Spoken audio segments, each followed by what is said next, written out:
Hey everybody, hello stream. Welcome.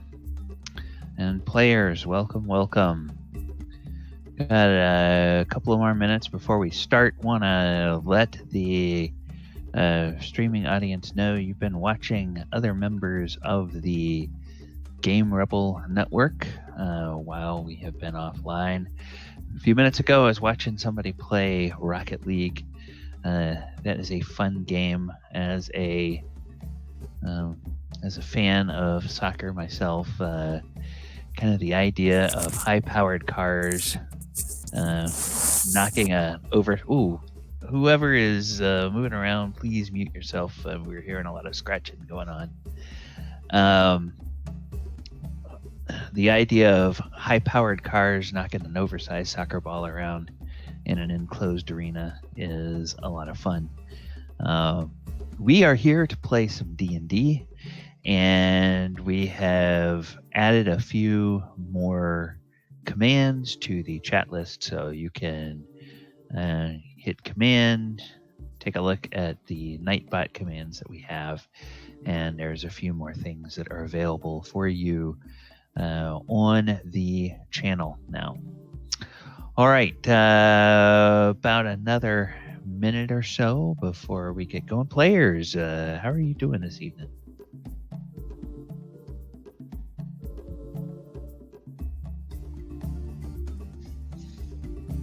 I'm good. I'm alive. Good.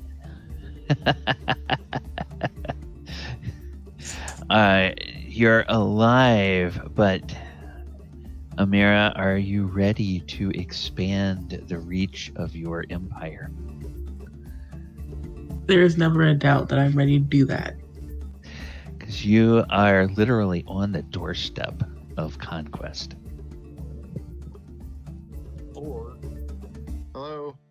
Hello. Conrad is here. Conrad. Yes, it looks like we have a full house here. Actually, and that is a good time to go ahead and kill that. All right. Just a few more seconds before we are ready to go. I have to start writing down my new law. What? Of course, my empire has to have laws. I'm not like a lawless deity with nothing for anyone to do. Okay, yes, Empress Now Amy. you're a deity. Well, I forgot the actual word, so we're just gonna move up the ranks. Okay. Anybody in favor of Empress Amy and naming herself a deity? Let her know in chat. All right, welcome, everybody. DM Gallibond here, along with a group of players to play a game we are calling The Lost Mine of Original D&D. What we are doing here today is we are retelling the story of the Lost Mine of Phandelver, and while we are so doing, we are using the rules of original D&D made back in the 1970s by Dave Arneson and Gary Gygax. And this rule set will allow people or will allow us to show how differently the game plays out from the 5th edition game, where the rules are really, really forgiving.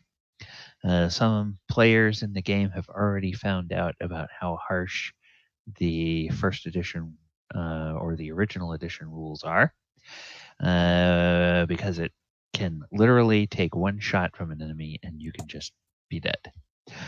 But tonight we are at what could be a turning point in the campaign. We are literally on the doorstep of Cragmaw Castle. Cragmaw Castle is a place where the party has tracked their original employer, who has been kidnapped by someone who calls himself the Spider, and he is an elf who has dark skin. They have been aided so far by several goblinoids and some retainers. One of those retainers is Sildar Hallwinter, a goblinoid that is leading them or working with them is Clarg, the former leader of Cragmaw Hideout, along with his Wolf Ripper and several other goblins, which I think I'm going to need to go grab from the other menu and bring over because it looks like I didn't get them brought over here. But they're right now standing outside. I think they kind of have a plan of how they want to proceed, but let's go ahead and give everybody a chance to sort of put your 2 cents in terms of how you want to go forward. Do you guys want to try to go in the front door? Do you want to try to go around to the side? Find one of these places where the walls are collapsed? What would you like to do?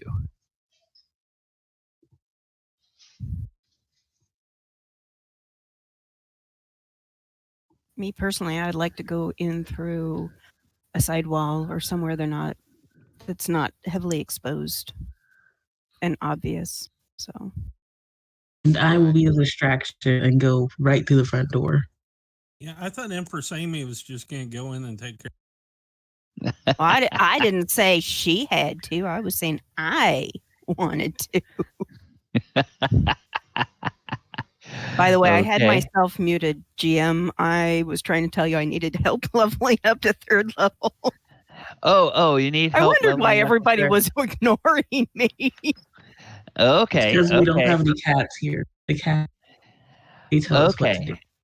Well then, before we push ahead with, I apologize. I tried. No, that's all right. Before we push ahead with the session, let's go ahead and make sure that we get Zhire leveled up to 3rd level, and if there's anybody else that needs to level up, we will go ahead and work with you on that now. All right, for Zhire. How many XP do I need for next level? Okay, so you are a thief, and early levels are pretty. You're 3rd level now, so to get to 4th level, you'll need 4,800. Okay. Your saving throws do not change at 3rd level. For hit points, you will get 3 plus your con bonus in hit points at this level. To add to your current total, and I'm sorry. Can you state that last part again? Yeah, you get 3 plus your con bonus of hit points. 3 plus con bonus. Okay. Gee, 4. All right. Yeah. So add 4 to your current hit point total. Where in the world? Should be under the combat tab. Yeah. I think it's up near the top left. Oh boy, a whole 13. Woo! I can be one-shotted like last time.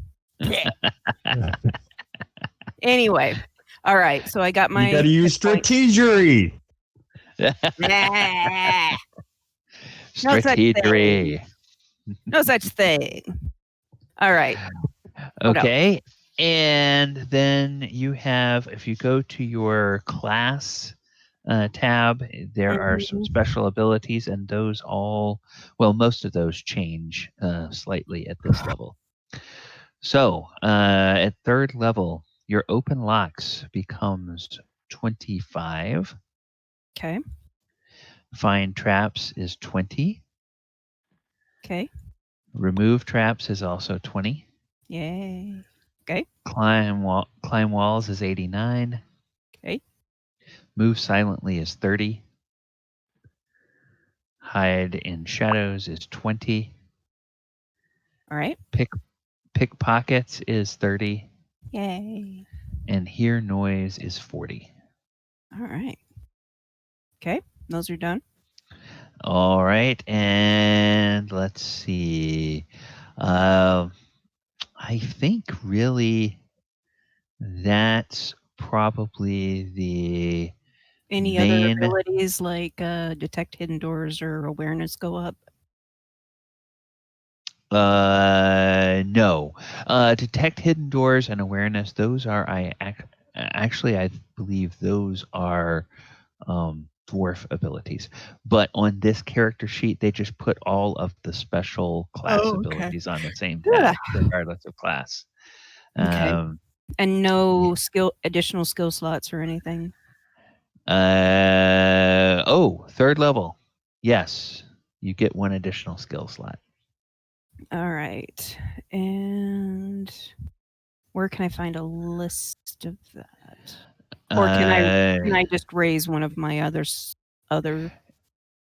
You always have the option of raising a skill, and if you wish, you can find the list of skills over at. Let me get these guys pasted on here. You can find a list of those skills in the Discord over at. Where are we? I think it's Thief class. No. Yes. No.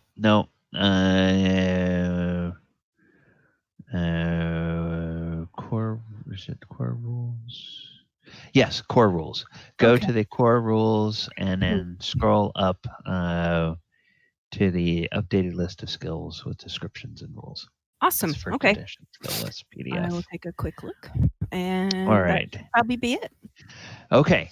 That is that. But there's one other thing that we need to do as a matter of housekeeping.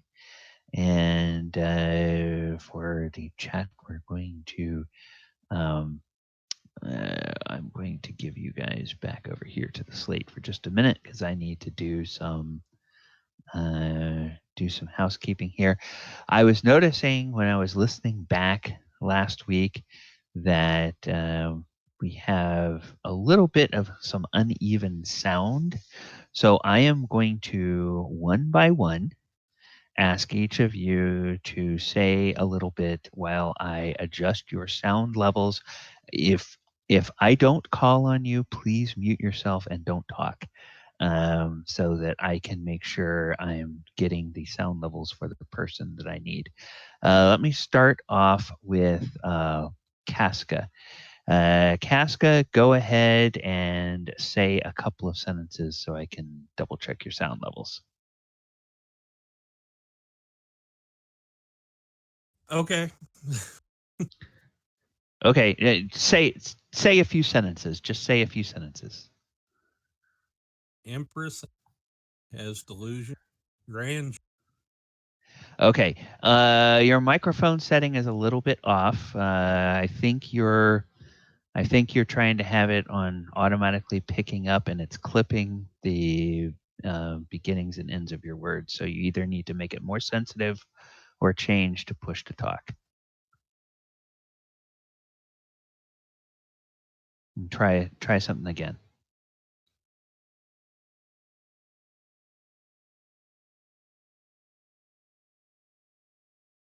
Casca?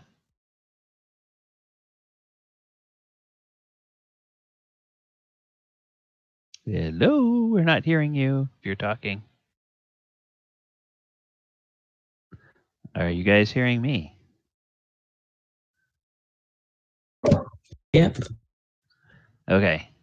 Casca, we're going to come back to you. You got something going on with your mic. We're not hearing you at all anymore. Amira, let's go ahead and have you say a few sentences. My first decree as Empress will be to have all the animals in the land as to live in the castle. Okay, all right, thank you. Casca, I think you're back now, so go ahead and try something again, so we can double check your sound Sorry levels. about that. I adjusted the wrong way when I was changing sensitivity. Okay. Keep talking a little bit more. I don't know why all the animals in the land will care about Empress Amy. I don't think they care about anything. Just eating and fornicating. Okay. Okay. All right. Thank you. Gooney. Let me go ahead and get you to say some things. Say a few sentences in your at your normal volume. Okay. Mares eat oats and does eat oats and little lambs eat ivy. The kid'll eat ivy too, wouldn't you? All right. Thank you. Jason, let's get a little bit of sound from you. Just say a few sentences. I'm playing Conrad, a cleric of Helm, and tired of all the snow that we've gotten this week. Okay. All right. The sound volume is good. There's a little bit of crackle. So I don't know whether you're on a Bluetooth headset or if you're using a phone or something for the mic, but there's a tiny bit of crackle on your end. We can live with it, but if there's anything you can do to clean that up, that'd be great. And last but not least, Travis. Let's go ahead and double check your volume.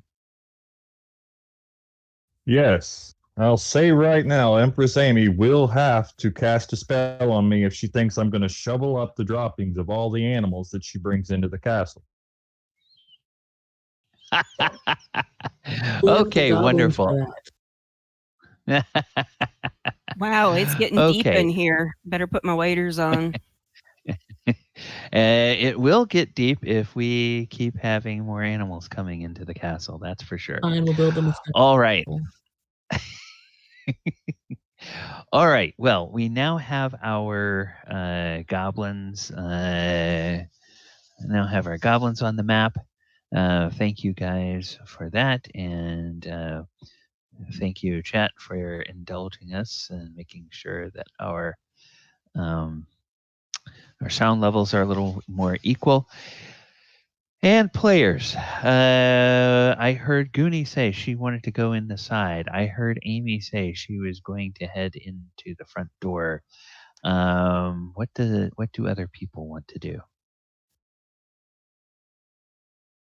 I mean, I think that northwest corner there, where it's the walls down, would be a good place to go in. All right. I would like to, kind of protection on three sides that way. And use her for a meat shield.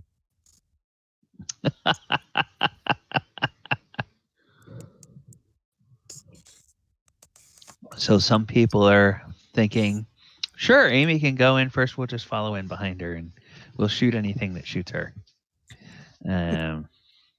Okay, that's an option. Theolis, what does Theolis be thinking? I'd like to take the Goblin squad and come in from one of the southern entrances, either the stairwell or the crumpled wall. Okay. All right. So we have Conrad looking at the north. We have Theolis potentially looking at the south down here. Sermos, you're thinking front entrance, but Amy after you. Yeah, follow Amy in. Okay. No. Okay. Well, then we need to figure out what the humanoids are going to do. We'll grab the goblins and let them go with Theolis. Clark and Ripper will definitely be following Amy. Zhire, okay, you're thinking of going way around to the side over here. All right. Yeah. Conrad, I believe, was thinking about going to this front entrance here. All right. Sildar.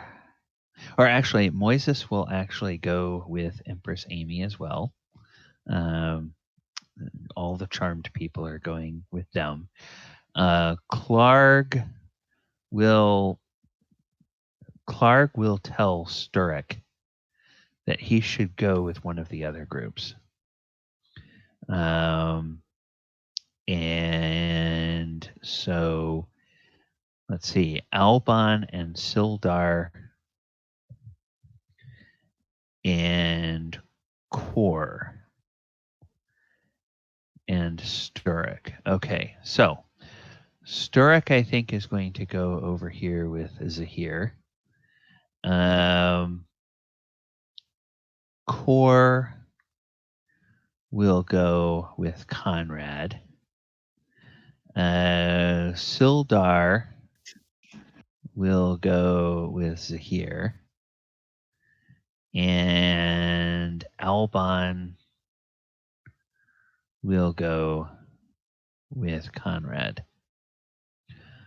All right. And then Sermos, you'll be right here in the middle, following Amy. All right.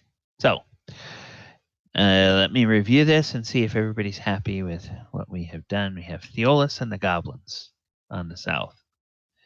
We have Amy and Sermos, Clark, Ripper, and Mustard in the center. We have Conrad, Kor, and Alban in the northwest. And then on the north central, we have Zhire, Sildar, and Sturek. Is everybody happy with that, or does anybody want to rethink their deployment?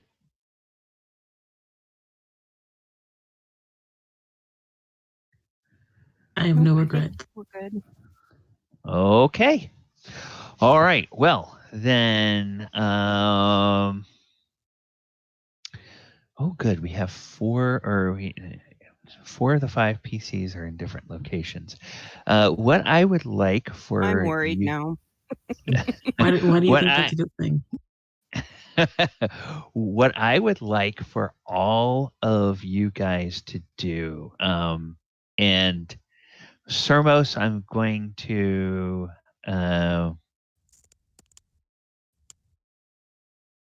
actually everybody except Amy. So Amy doesn't. PC Amy does not get to do this. Everybody else, roll me a d20. And this is, we're going to see which group we start with. I feel excluded. That's what you get for wanting to be empress of everything. Okay, Sermos is 9. I Theolis haven't is claimed 19. space yet, so it's not everything. And Whatever. then Conrad also has a 19. Okay, so we've got a roll off. Theolis and Conrad, roll again.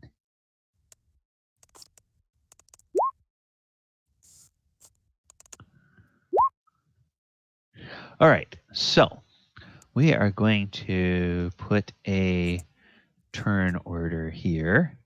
Oh, no, we're not going to do that. Because if we get into a combat, we'll do that. But we are going to wait until a combat happens, and we are going to start with Conrad. All right, Conrad, you're standing here at the edge of this mound of, mound of rubble outside of Cragmaw Castle, and you, let's see, you see that there's a this hill of rubble goes up about 6 or 8 feet. You could climb it. It would be difficult terrain, so it takes 2 squares of movement to go, or it takes 10 feet of movement to go 5 feet, 1 square. What would you like to do? Can I climb up it so that I can just peek over the top and get, kind of an idea at what I'm looking into? You sure can. And when you climb this, I would like for you to make me a check. And the check I'm going to ask you to make is a let's see, it's a all right, intelligence, dexterity. What's your dexterity?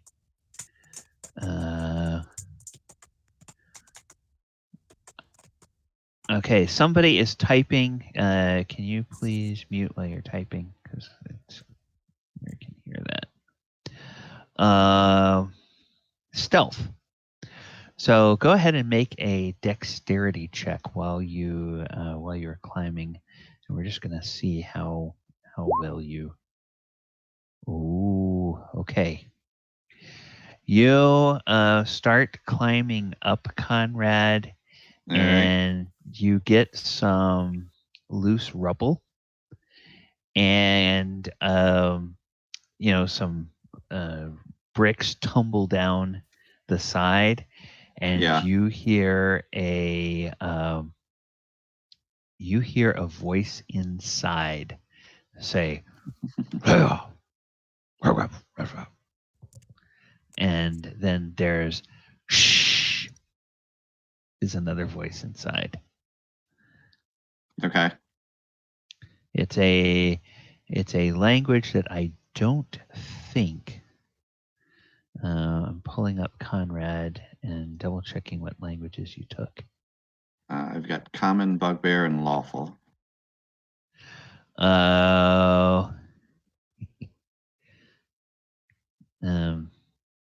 Okay.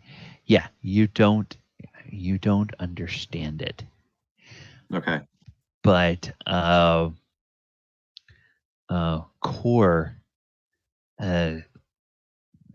Core whispers into your ear, I think it's hobgoblins. Okay. And indeed, let's see what this guy can do as a. See if he has a dexterity that he can make. So I'm going to go over here and okay. Yes, as you look up, you see just the very edge of a head poking up. Okay. Over that. So that is what happens to Conrad. Theolis, you are next. What would you like to do? I'm going to move cautiously up the stairwell to try to get a line of sight on whatever is occurring in this area with the goblins hiding along this wall here. Okay. And the okay, you go there. Can you make me a stealth check, please? Or a dexterity check. All right.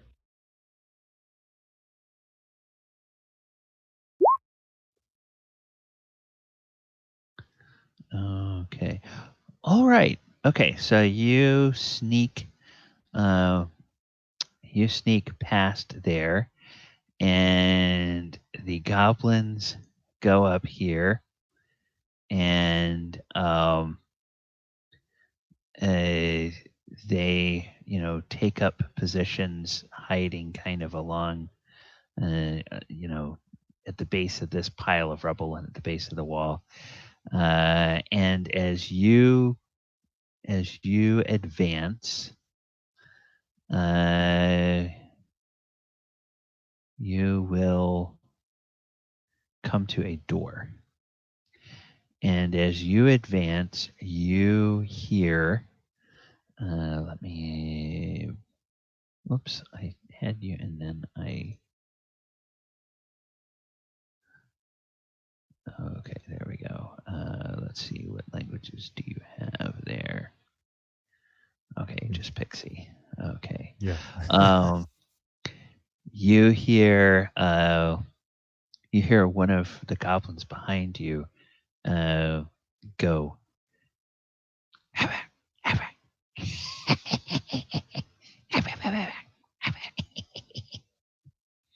And you turn back and you look and you see that Droop here is looking into an arrow slit and is having a conversation with somebody.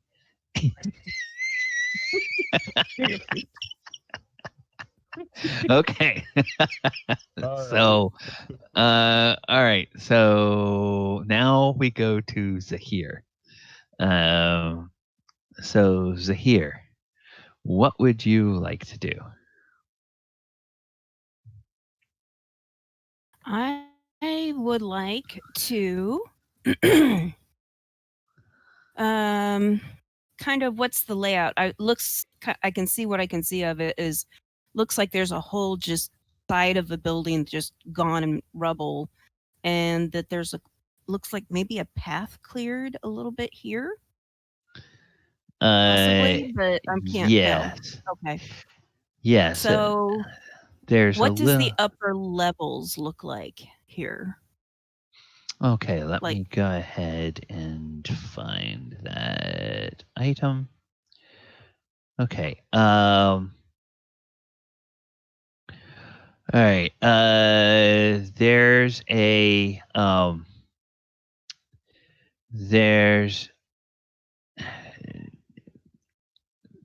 the people who are in Cragmaw Keep had tried to create a side entrance, or had tried to conceal a side entrance here, and they failed for two reasons. First of all, Sturek is with you, and Sturek knows where this side entrance is. Secondly, you didn't even need Sturek because the wind has sort of gotten at this little canvas thing here, and it's sort of flapping in the breeze to show you that, hey, there's actually a walkway behind there. So the rocks have been piled up kind of in a way to try to hide the fact that there's an entrance here. And Sturek will tell you the following things. He will tell you that this tower almost completely collapsed, and there's some crates and barrels. They are old, and they used to store provisions there, but now it's just kind of a trash room. If you go inside, there is a door that will lead you to the east inside this room. And so basically, because he tells you this, you're going to get the chance. Come on here. Come on. Dumb thing. Come on. You're going to get an opportunity to see what is here, because it's been described for you. All right. So you kind of know that that's the lay of the land, and all this stuff is just sort of junk now. There's not no usable provisions in here at this Okay. point. Any other doors in and out, or windows, or how high up is the top of the building? The tower's kind of collapsed. The other towers are maybe, let's see, what is the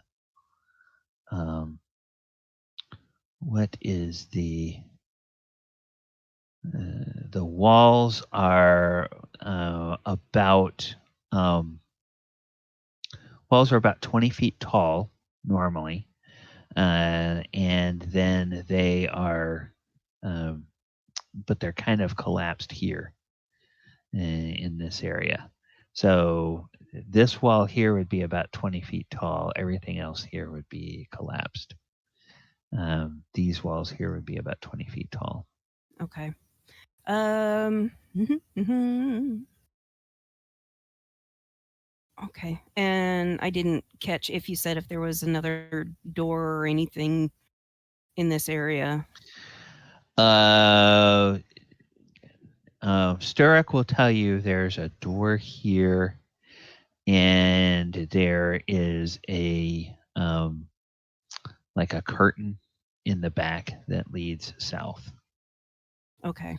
So I will do my best to sneaky, kind of very cautiously in and towards that curtain.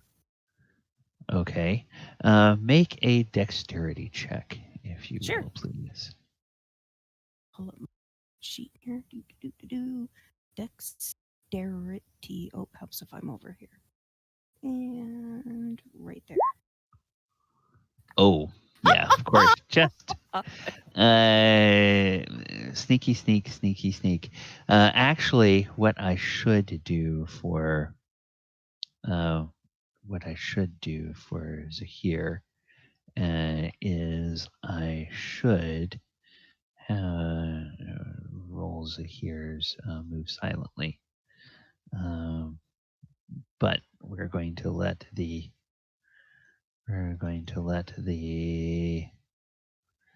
dexterity stand for now. Yeah, okay. So we're just gonna for giggles and grin see what would happen. Okay. All right. All right. So Zahir, you are in. Sturrock and Sildar, they will follow you in. And last but not least, Amy, you are leading the merry band of hooligans coming into the frontier. You wind up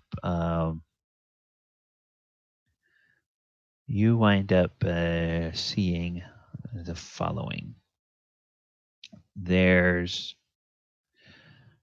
kind of an entry hall, if you will, that comes in this way and goes over this way. There's a door here. There's an entryway over here, kind of a door here. There's a bit of collapsed wall.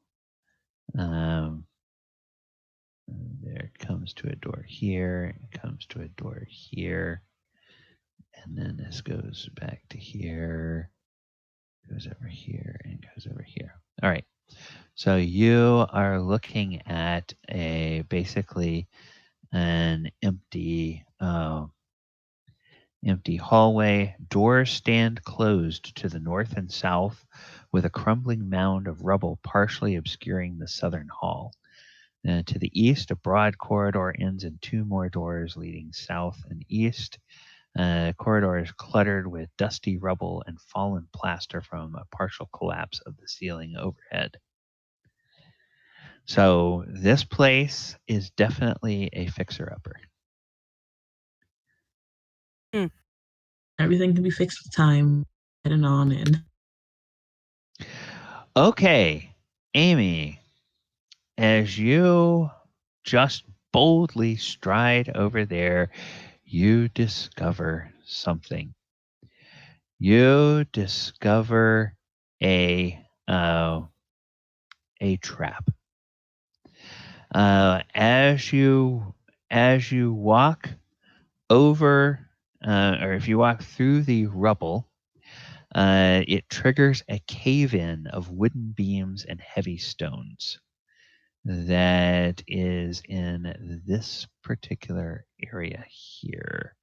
So we're going to do this to front, and we're going to move that to the map layer. All right. And what I'm going to need from you to do is I need you to make a save for me if you can. And let's see. The save that you're going to need to make is against paralysis. So if you go to your main tab, you'll find the saving throws and try to make a saving throw against paralysis. Oh, 13 or higher. And you rolled a 3. That's not 13 or higher. So, well then, you're going to take all of this damage instead of half of it. And you will take 3d6. 14 points of damage. So Amy's dead. Literally, I had 13 hit points. Oh no! Oh no! Oh no! Now who's going to be my meat shield? Oh. Will be mourned. Oh well. Okay. Well. Suddenly, Amy's little sister comes running in, going, "No! I'll take her place." Well, the interesting thing about Charm Person in this edition of the game is that Charm Person doesn't care if the person who cast Charm Person is alive or not. There is a duration for the effect that remains the duration regardless of what has happened. So the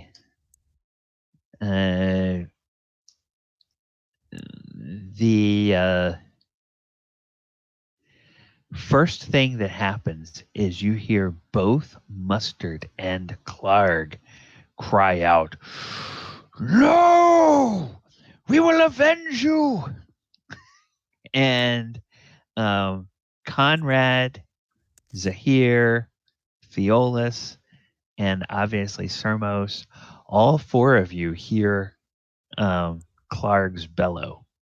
And you also hear the crash, thump, pump, pump, pump, pump, coming from the front entrance hall. And Conrad, you hear a bunch of roars coming from the room in front of you. Theolis, you hear the goblins go, "Uh-oh." And now would probably be a good time for everybody to go ahead and roll initiative. So actually, one party member will get to roll initiative. Is there anybody who has not yet participated in initiative in a battle here with us? I don't know that have we had a fight since Sermos has been with us? Oh, yeah. I did initiative the first combat I was in. Okay. All right. All right. Then whoever would like to go ahead and roll initiative. And Amira, you're going to get to I'll give you your pick. Do you want to control Clark and Ripper, or do you want to control somebody else? I'll take Clark and Ripper. Okay, all right. So Amira will do Clark and Ripper. You guys, the other, I guess. How about Amira roll initiative since? Yeah. Okay. All right. So, And she kind of went squish. yeah. So we'll go ahead and we'll put Clark on for the party, and you can roll initiative there. And then I am going to let this fellow up here, Mazradak. I'm going to let Mazradak roll initiative for the defenders. All right, so let's go to combat, and we will.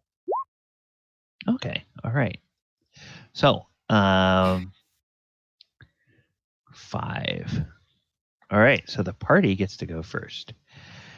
All right, Conrad, you are the one person that knows you are right near enemies. So, what would Conrad like to do? Do you want to try to call people to you? Do you want to try to move towards other people? How would you like to proceed? Is that this head point. still poking out over the side, or did it move when it heard the noise? It's still poking up over the side because basically it just reacted to the noise you made. It hasn't had a chance to do anything else yet. Since we heard Clark scream, I think we'll just kind of come back this way. Okay. Join up with the others and kind of get an idea what happened. Okay. Conrad, as I look at your sheet, I believe that you have a, let's see, where is the,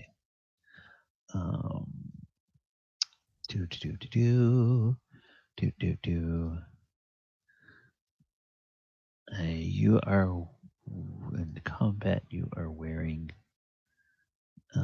banded leather armor. Okay. No, you're wearing banded armor. Okay. So you have 90 feet if you want to.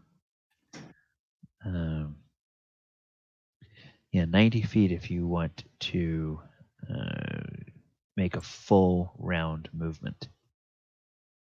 Oh, okay. So in this edition, the full round movement is 3 times what your movement in combat is. So I think with 90 feet, you can probably get over there to the front door. Probably, yeah, right about. All right. Right about there. And we'll just say that Core and Albon will follow you. All right. Hey, Sermos, reinforcements are showing up at the front door. So then let's go to Zhire. Zhire, you heard kind of the muffled bellow, and Sturek says, "They'll be distracted at the front door. Shall we go give help, or do you want to continue?" Let's continue. If they're distracted, we need to utilize that to the best of our ability. Okay. And then for your movement, what would you like to do? I'd like to go up to the curtain, kind of nudge it aside a little bit with the tip of a dagger and kind of peek through, and then see if there's anything behind it. If there isn't, I'll go through it. If there is, then I'll either try to stab, throw a dagger, do something to get rid of it, or draw it into us so the other two can beat the crap out of it. Okay. Then here's what we will do. We will I'll show you this area here.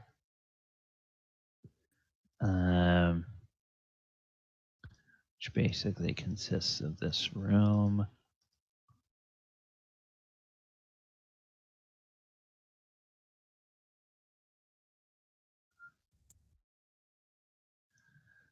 And then over to here and to here. Okay. So Okay. if you go through that curtain, you will see another area, and there's another curtain to the south that's kind of blocking it. There is a door here to your west, and there is a door here to the east. Okay. And let's see. Let me do a check for Zhire. Some of the class. When it says base ability. movement as 120, what does that mean? That means if you do a full round movement, you can move 120 feet. And each one of these squares is how much? 5. Wow. But if you want to move and attack, then you can only move 40. Right. Okay. Let's see. So we're going to roll this. Okay, no. Nothing there. So you're moved through there. There's nothing really to give you any idea of which way would be best to go. Okay. Well, I'll just so it's up to you. I literally will just keep going from, basically, yeah, I feel that we need to move quickly, but I don't want to get caught basically with my pants down. So I guess I will do a quick sweep. If there's nothing there that's at least visible, then I will go through this next door. Or at least, good. I'm sorry, wait, I won't go through the door. If it's a curtain, I will again shift to the side and use the tip of my dagger to just pull it Peek aside through? a little bit. Yeah. Okay. We'll say that you peek through this side, so I'll give you kind of an angled view of what you can see. You can see a little bit to this way. You can see a little bit like that. There's nothing.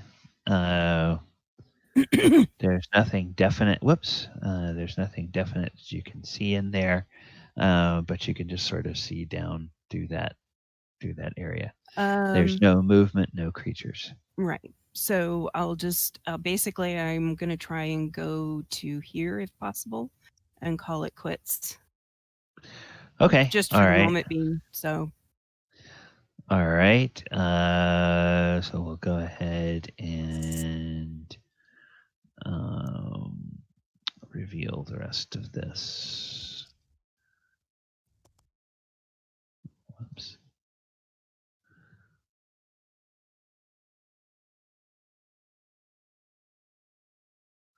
Okay.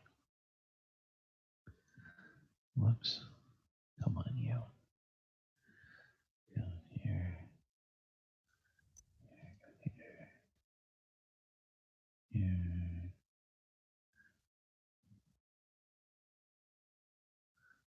All right. Okay. So, you go Just down another there. Okay. And you so I'm see gonna go here. Boop. Oop, right there. Okay. All right. And then Sturek and Sildar will follow you. These windows or doors? Those are doors. Oh, for some reason I kept thinking they were windows. No, they're doors. All right. So I guess seeing that there really isn't anything here, I'll turn. Well, next round I'll do it. So continue on. Okay. I'm done. Theolis, you are at this door. Unbeknownst to you and unbeknownst to Sorry. Zhire, you guys are on either side of the door. Right. However, Droop was talking to somebody before Clark screamed. Was it fairly audible or just a rough noise? You could hear him chuckling, and you could tell that he was talking to somebody.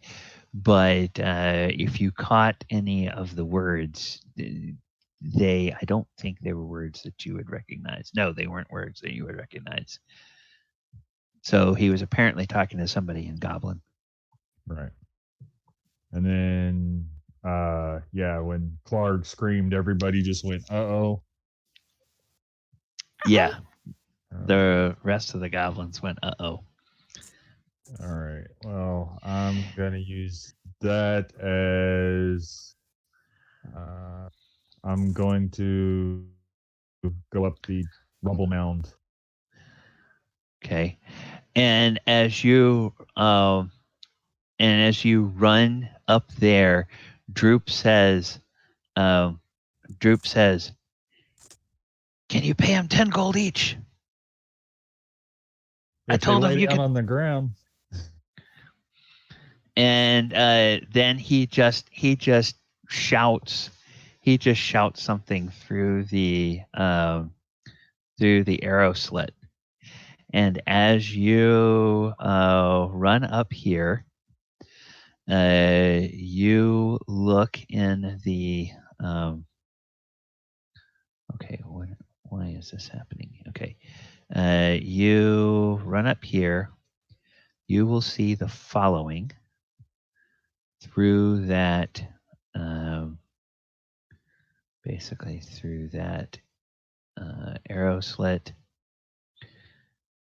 Oh, actually, you can kind of. Oh, you're kind of in a very good position because you can see 2 areas. Okay. And they will go on that way. And what you can see is a bunch of goblins that are starting to all go prone. Sounds good. Uh, Okay, And- so that's what the black mark is. They're going prone. Yeah, they're all going prone Right. because apparently they've been promised 10 gold if they would all lay down. No problem. So let's hope that Empress Amy had a good life insurance policy that can pay out to her followers for Everyone gets money but Sermos. What was that? And they thought I didn't like the dwarfs. We can feed her to the goblins. That ought to be worth about 10 gold a piece.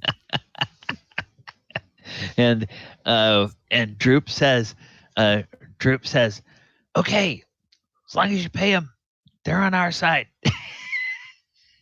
That's what he says to Theolis. But he doesn't say it. Theolis is probably the only one close enough to hear that because there's walls and stuff in between everybody else. All right. Last but not least, Sermos. Let's come around to you. You see now that this entire area is cluttered with debris, and you can see a crumpled witch hat sticking up out of the debris. And No, sorry, wrong movie. House came down on her. Yeah. Well, He drops a house on you. I would first be asking Clark. I'm like, you know of any more traps right here? And Clark says, "Oh, I've not been back to Cragmaw Castle in several months. I did not know they had put a trap by that door. Okay. Well, You should find barracks for goblins to the south and barracks for hobgoblins to the north." well, I'm thinking they're going to be coming through the door any minute. Very well. We will get in place. If we have any luck, we can get some of them on our side. King Grol lives in the back, in the east, staying far away from the front entrance like a coward. Okay, I have a question. What happened to the slime deal? There's the slime is on a wagon out by the. It was supposed to have gone in first. That's why I'm asking. Yeah, it was supposed to, but We forgot. Oops. Yeah, it's sitting there in a coffin on the or in a sarcophagus on the wagon. Well, I'm sure it's hungry, and Amy is dead. So, All right, so where I'm does just Sermos? kind of prepare? You know, kind That's of the one thing you said I've actually agreed with. Feed me to the side when I go. Go ahead and move Sermos to where you would like to be. Well, I'm thinking we just wait for them to come to us. Okay. All right. So, and Farg would get up here beside me. Okay. We can do that. Meanwhile, Mustard and Albon and Core will all get up here. And then I'll let Amira put Clark where she wants him to be. And so we will then go to ranged attack. There's really no. There's only one person who would be in a position to make a ranged attack because Theolis is the only person who can see any enemies. Theolis, do you want to make a ranged attack against any of these goblins that are apparently deciding they would like a big payday? No, as long as they're cooperative, I'm not going to be hostile. Okay. All right. Well, in that case, Spoink, Relish, Droop, and Dill will all come running in, and they'll start. They'll hold up their weapons and shake their weapons and sort of talk to the goblins, and the goblins will look at each other and they'll sort of nod, and they'll start standing up. And they will start drawing their weapons. And then Dill says, "It's okay. They're with us." Awesome. And we told them, you guys bring good cookies from the inn. So just make sure that they get paid and they get some cookies. They'll be happy. All right. And you're proof that we do pay goblins and we pay them well. So life is good. Yeah. They kind of, the goblins with you all sort of shake their coin purses. And, these goblins, they kind of look like, oh, really?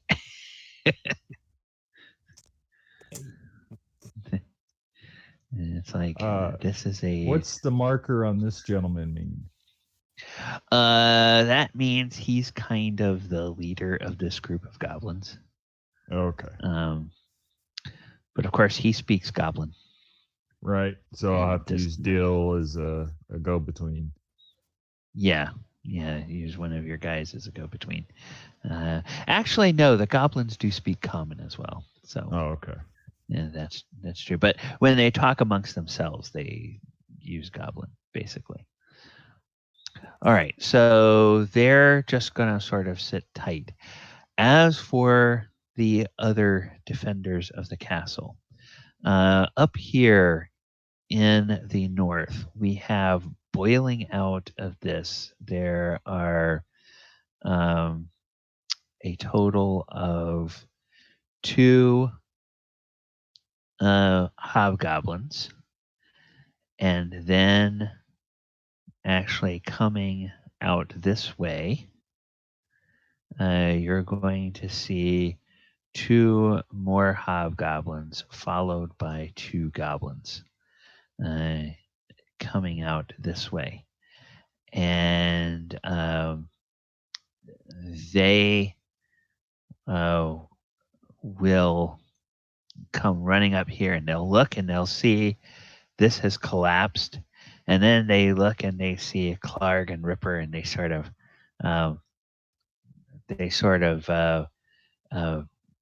bare their fangs, and they make threatening sounds towards Clark and Ripper. They don't quite see Sermos yet. They do see Conrad and Mustard and Albon, and they seem to think that Clark has brought a group of non-goblinoid mercenaries to try to take over the castle.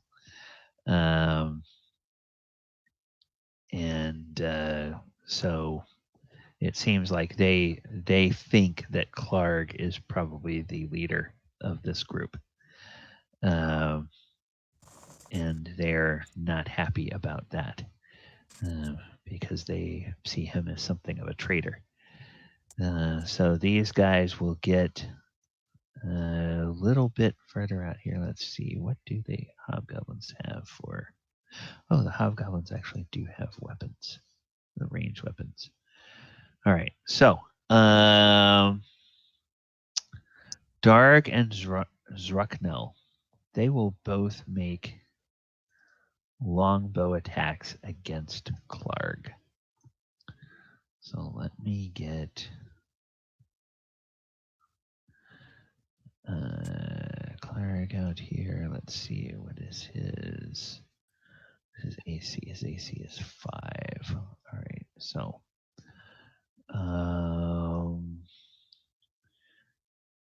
we'll do an attack. It hits an AC 6, or hits AC 16, that misses. And then the other one does an attack which hits AC 17, which also misses. So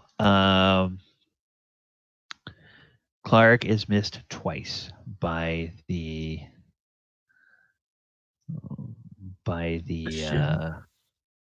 yes. Clark's health wrong because it says he's at like 1, and I just moved it up to 2 because it's a new day. But he has not been in any battles. Oh yeah, so it should be at full 15. Yeah. Okay. He should be at full. So he hasn't been in any battles since you guys took him from Cragmaw Hideout. All right. And then there's no other spellcasters, so that ends the round. All right. All right. So we'll go ahead and we'll get Clark off of the turn order. Somebody else can go ahead and roll initiative for the party. And I'm going to have Zruknel roll for the hobgoblins, which he gets a 1 again. All right, so who would like to roll for the party this time? Someone else? Okay. Actually, let's go ahead and say Sermos. Go ahead and you roll initiative. All right, 2. Okay, so Still beats one. yep, with a 2, you still win initiative. And Sermos, since you rolled initiative, we'll start with you. Now you have some enemies there. You've got 2 hobgoblins and 2 goblins that you can see. Albon and Kor and Moises will tell you there are 2 more hobgoblins behind you coming from the north. Sweet. So what would you like to do? Well, I'm gonna move in on this hobgoblin here. Okay, so you'll move up to that hobgoblin. That'll Guess be that your would move. be in threat range, right? Yeah. Now in this edition, there's no opportunity attacks, Yeah, so I know. you But I don't kind of have. like having that wall next to me to minimize my exposure. Oh, okay, okay. Yeah, it's a hard corner, so the if you have a ranged weapon, you would be able to get to this guy. If you But have a melee weapon, the only one you could attack is this guy. yeah, well, I have a melee weapon, but Okay, all right. Uh, then Conrad, um, you see the 2 hobgoblins up to the north over here. You also see the hobgoblins and the goblins up here. So what would you like to do? I'm just gonna kind of take position maybe here and kind of prepare for those other 2 to come up here. 'Cause can I get through Sermos and Clark there? You can push through an ally square. So you Okay. could get through either Clark or Sermos or Ripper's square. But, if you go through Sermos' square, then you'll be right next to a hobgoblin. If you go through Clark and Rippers, you'll be kind of over here. I believe you're now 2nd level. Is that right? So you do have Correct. a spell. So I'm not sure whether you have any spells that are ready for combat or if it's just more healing. Yeah, I've got the healing spell. I think I'll stay right there. Just kind of prepare for Okay. those other 2 that are coming. Okay. Sermos and Conrad, how would you like to deploy Albon and Kor and Moises or Mustard? do any of them have ranged weapons? Let's see. Let's get the bugbear. All right, the bugbear. Nope, bugbear does not. And Albon. Let's see about Albon. Yeah, Albon is only a battle axe guy. Albon, bugbear, and then let's mustard. Yeah, all 3 of them only have melee weapons. None of them have range weapons. Well, I would think that we would want them to move up to like this area, just to try to engage those hobgoblins as they come to the stairs, basically. Okay, so Kids- Kor and Albon will go to the bottom of the stairs. Moises will go here unless you want them to be further up. I No, think you guys. Okay. I think that's okay. All right. Then let's go over here to Zhire. There's definitely, you can definitely hear shuffling of feet and moving around beyond this door, but you can't really tell much of anything beyond that. All right. So I motion for the party to basically go back into this room, and then basically I'm going to go over to this door and listen. Okay. And if I don't hear anything, I'll try to. I mean, what does the door look like? Is it just a old rickety wooden door, or is it a solid door, or what? It's a solid wooden door, and as you move that way, Sturek will put a big hand up to his lips, to for silence, and he'll say that he'll whisper that King Grol's bodyguards are in there. Okay. So then I'll be like, what about this door? And he says, there's some goblins in there, and watch out for the ooze trap. The what trap? The ooze trap. Yeah, no. So what about this door over here? And she's just basically like, la, la, la, la, la. We've looked over this area and there's nothing here, so I'm just gonna boogie my butt through the door and go, what about this one? Okay. Then Sturek will say, that goes back towards King Grol's quarters. Perfect.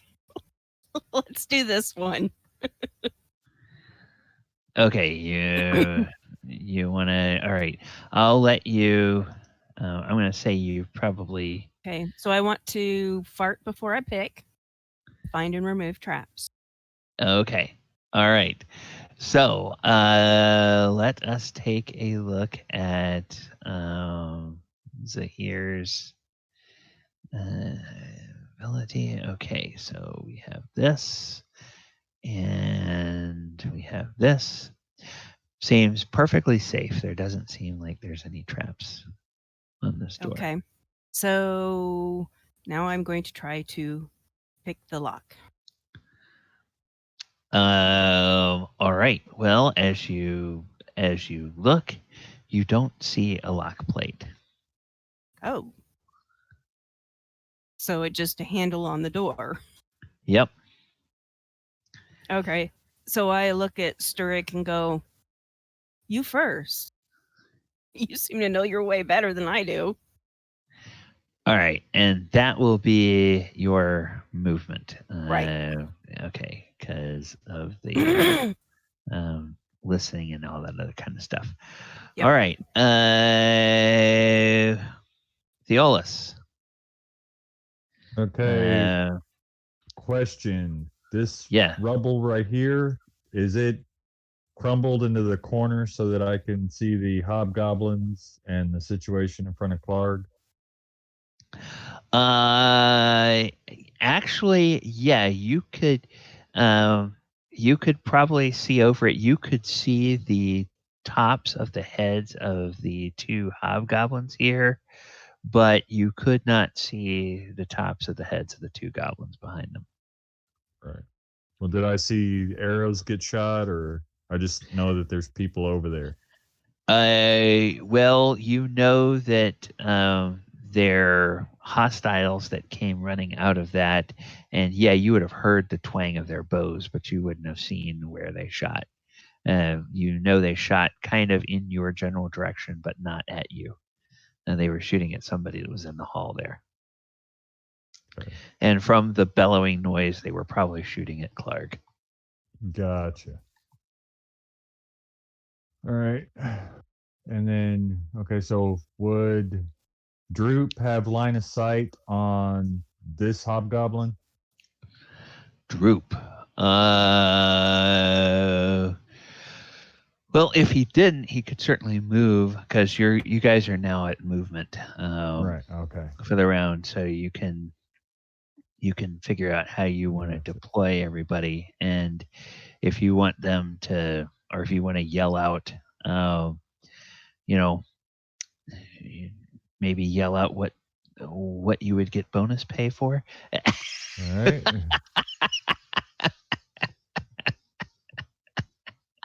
Yeah, Nothing I and most- nothing. 0 is nothing. Right. Well, let's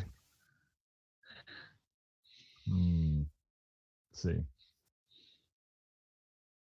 Let's see. Definitely want to do a bonus.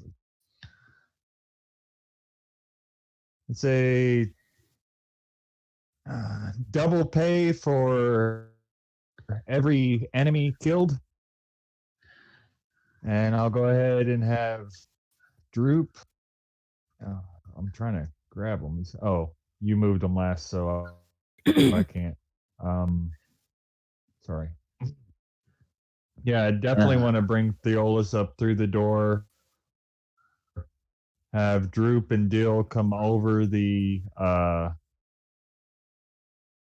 rubble pile so that I can see the situation. Okay. Gosh. All right. So let's do. Yeah. Oh gosh. Okay. So we want Droop and who all do we want up with you? Droop and Dill. Droop, if he can, to make it to the flat ground here, with Dill standing on top of the rubble pile here. Okay. And all right. Yeah. Then Relish and Spoink will still be in the room so that they can communicate with the other goblins when it's time. Okay. And then there is a shout that goes up from all of these goblins, a kind of a war cry. Zhire, you and Sildar and Sturek can hear what sounds like a bunch of goblin voices raised in a war cry coming from the area that you just left. And then Theolis, this door right here next to you opens, and you see these two goblins in here, and they look out and they grin up, like they're ready to go. So that's the movement there. Conrad, we're back. I guess we're back to the front. So, Sermos, you can go ahead and make your attack. Okay. Oh, and Amira, I should say that you can move Clark and Ripper wherever you want to move them, because I think Clark only has a melee attack. Yeah, he only has a melee attack. So if you want to move him into range that you can attack somebody, you can do that. All right. Hammer hits AC 9. No, that's going to miss. Yeah. All right. Clark, you're right there. So Clark can make an attack roll if he would like to. We are attacking these ones, right? Yeah. Yeah, you can attack any of those guys.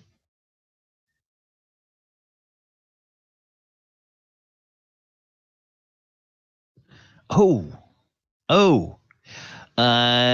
Clark hits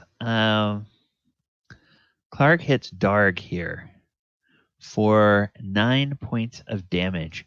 Amira, how does Clark's Morningstar kill Darg?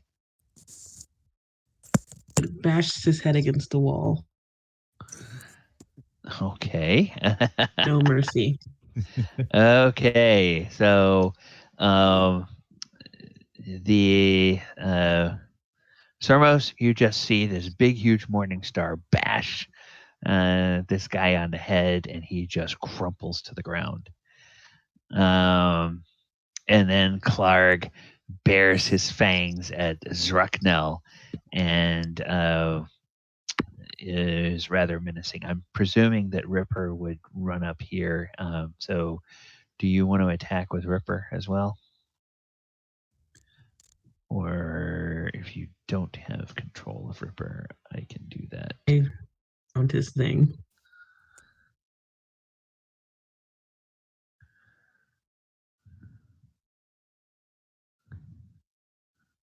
Okay. Bite. AC 15. That's going to miss. All right. So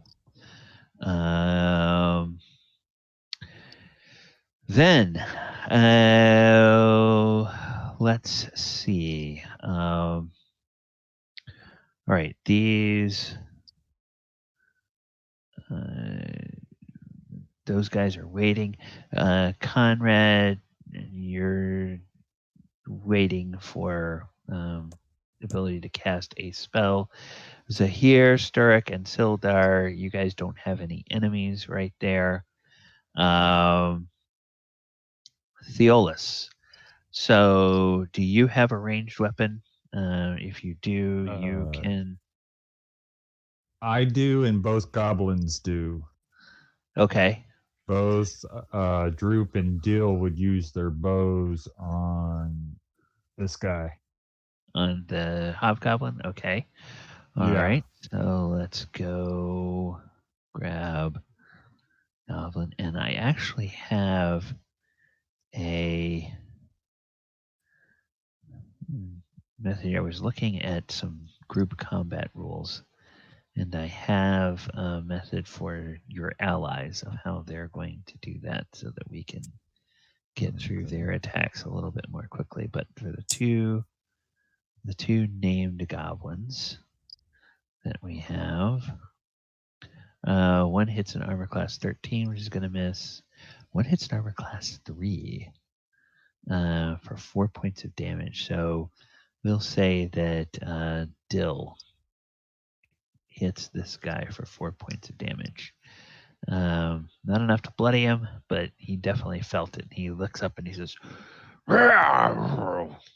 and at the goblin, clearly seeming betrayed. All right. As for the rest of the goblins, they are going to start running out and running around.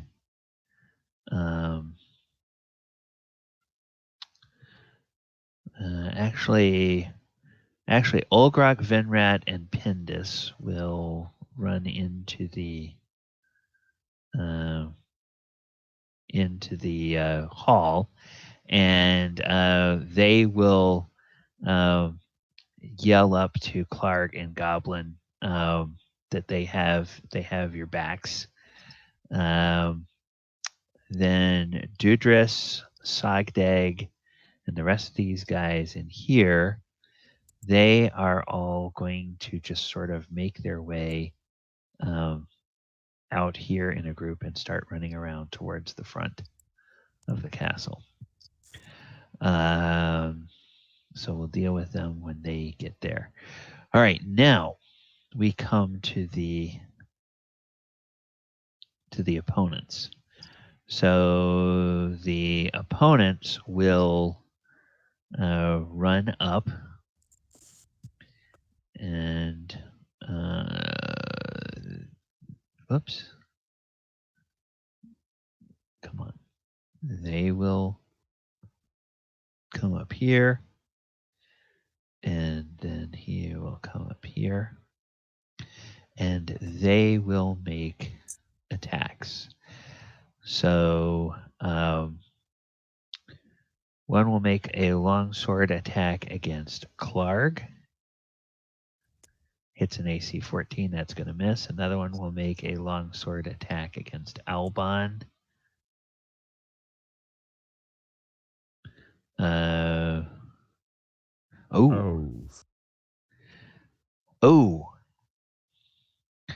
Well, it's a good thing that we had a night's rest since the last battle. Because Albon is now bloodied. He's down to 1 hit point. And he's like, oh! He got just scrunked by Onkrug there. All right. Now,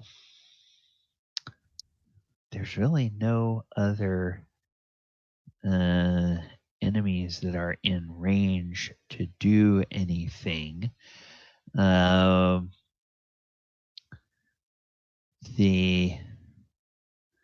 These guys are going to go in here. And Zhire, you don't hear anything through the doorway there. Okay. Yeah, and this is so far back over here that nobody hears anything going on over here because that guy doesn't hear anything. All right. So we are, I guess, at the end of the round. So that was Sermos. Conrad, go ahead and roll initiative for the group, and I will have the Hobgoblin roll for the enemies. Okay. So, good.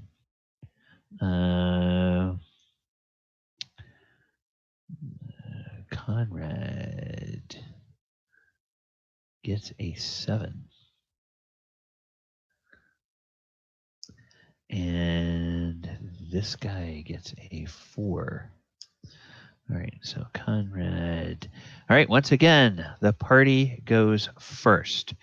Zhire,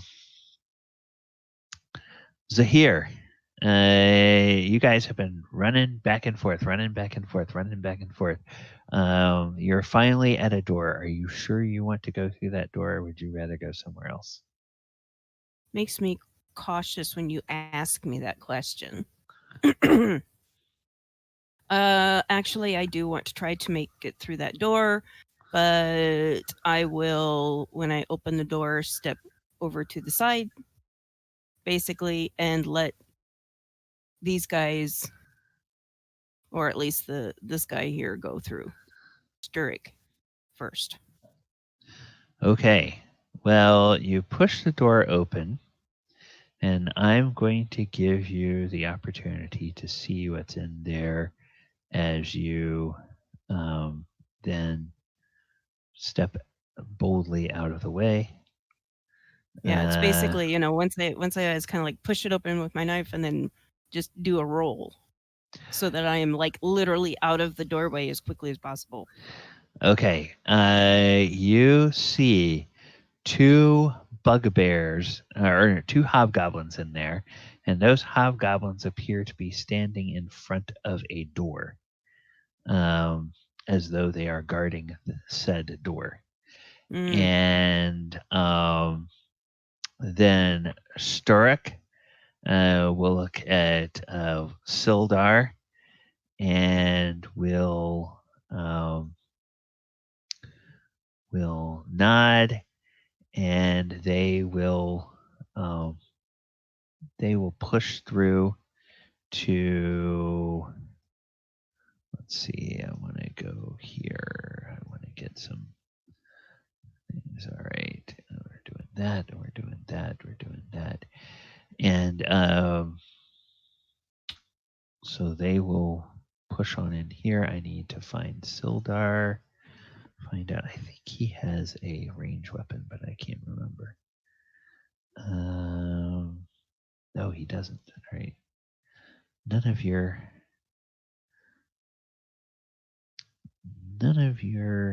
people except the goblins have ranged weapons. So he will run up and get beside Sterek. All right. So they run past you. Zahir, what would you still have some movement left. What would you like to do? I will basically, I've pulled out my, if I remember correctly, did I have that? Sorry. Yes, I'll pull out my, no, I don't have one. Well, crap. I thought I had a short bow. It was Mason that had a short bow. Mason. Well, no, I thought I had, oh, never mind, I do. Sorry. I was like, what the hell? Because I was looking at 3 short bows and 3 daggers. I'm like, that's not right. And then I realized short, medium, long distance. Yeah. So I'll pull out short bow and arrows and roll around the edge here and basically just wait to take a shot as combat happens. Okay. All right. Theolis, you're kind of in an area where you're blocked in. The corridor there is kind of full unless you wanted to go around a different way. Likewise, the 2 goblins in the room next to you, they're sort of, the corridor is full. They can't go anywhere until something moves. And one of them is chewing on a rancid piece of what might be a rabbit leg, and that's barely cooked. And he sort of holds it up. He sort of holds a piece up to you, like, "Hey, you want some?" And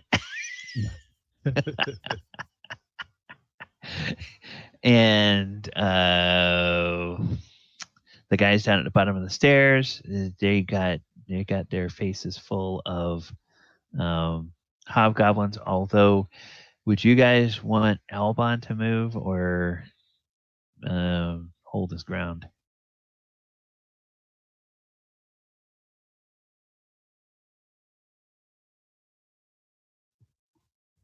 Players? Retreat. I mean, he's got mustard there. Conrad. He needs to retreat. Okay. All right. So he'll push past Core and come up and get next to Conrad, and Mustard will move down into place there in front of the hobgoblin. Then these goblins.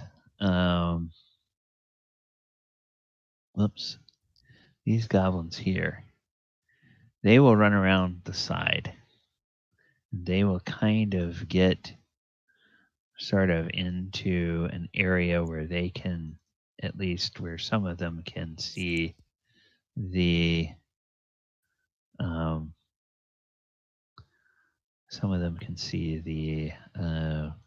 hobgoblins there, and it would be a thing of beauty if you could see what they do, because they sort of get this idea that they can, the ones in front can kneel down so that the ones behind have a little bit of a better shot. But that means that only 3 of them still have a shot at your enemies instead of all of them. And these guys are just ready to go. So that appears to be all the movement. Now, ranged weapons. Zahir, you have a ranged weapon. So you can go ahead and make an attack. Sorry. Okay. I'm going to try to shoot for this guy, so I'm right between these 2. Okay. Drendruk?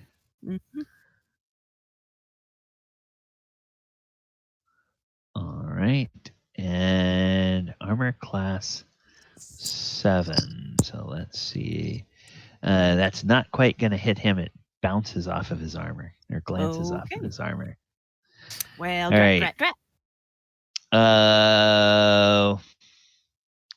All right. So Dill and Droop have an opportunity to make some short bow attacks. Range Theolis, do attacks. you want them to go after the same Yeah. guy? I'm gonna have both of them try to get the hobgoblin again.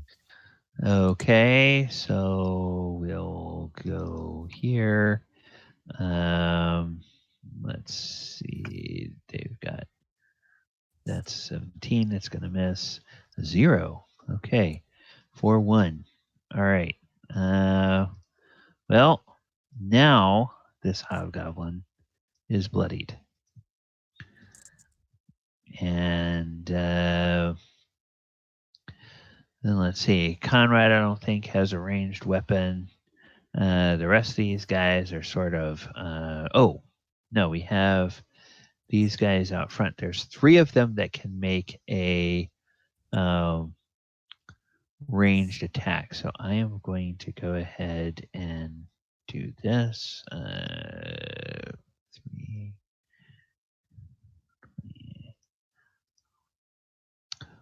All right. So 1 attack will hit, and that attack will hit this guy and will deal 4 damage.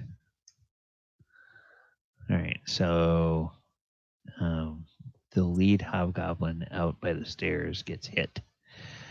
And now melee attacks. So let me go back over here to Question, though. Go ahead. I wanted to cast a spell to heal Albon. Oh yeah. Go ahead and cast a spell.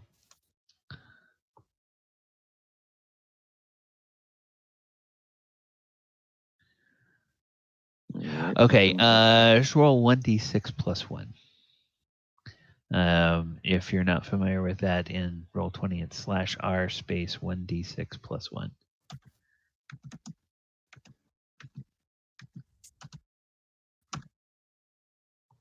Okay, 4. So now that puts him up to 5 hit points, and he is right at bloodied. Okay, so he looks back to you and he says, "Thank you." And then, okay, melee attacks.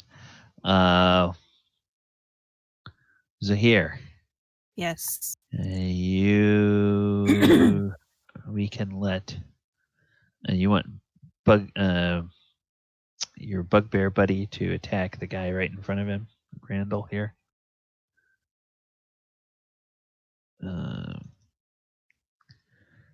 And he'll.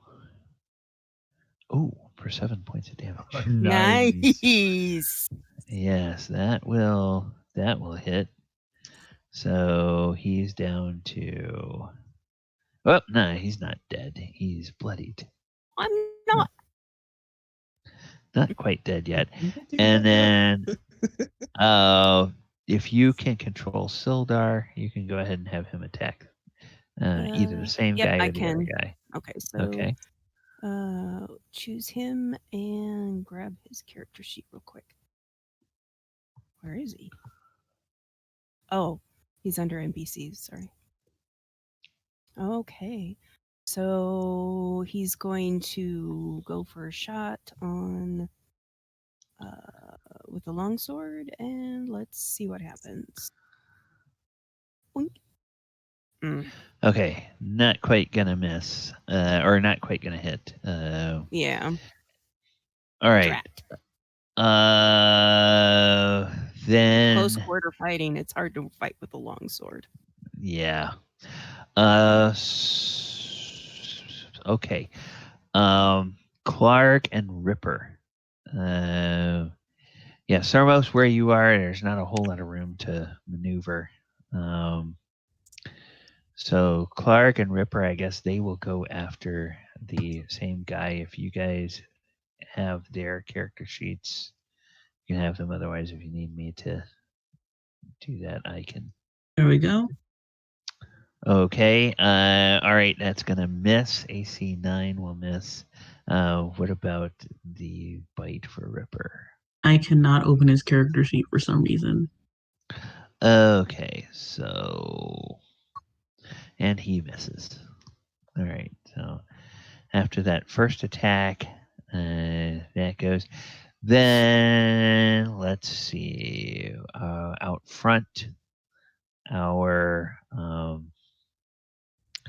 friend Core, he's going to attack the guy that just got hit before. AC 9, that's going to miss. And then Mustard will attack. Oh, for 4 more points of damage. Good job. All right. So this guy is now bloodied. All right. So one of the guys on the front step is bloodied. And yeah, okay. That will do it for that round. All right. So do this back to 0. And then who hasn't had a chance to roll initiative yet? I guess Theolis hasn't had a chance to roll, has he? So Theolis, go ahead Okay. and roll initiative. And then we'll do this. Okay. Ooh, tied initiative. All right. So they're both on 6s. So that means everything happens at the same time. So everybody moves, then we go to the next phase, then we go to the next phase. Actually, the first thing that happens is the enemies will do morale. And the main thing that happens with morale is Zhire, you and Sildar and Sturek will hear a cry of alarm raised by the 2 guys that are standing outside that door. And crap. you will hear a growling and a deep barking voice coming from inside. And then you'll also hear not just a deep barking voice, you'll hear an actual snarling and barking, similar to the snarling and barking that you hear from Ripper from the inside as well. Oh dear. But that is what happens on the morale check. Let's see, outside on the morale check.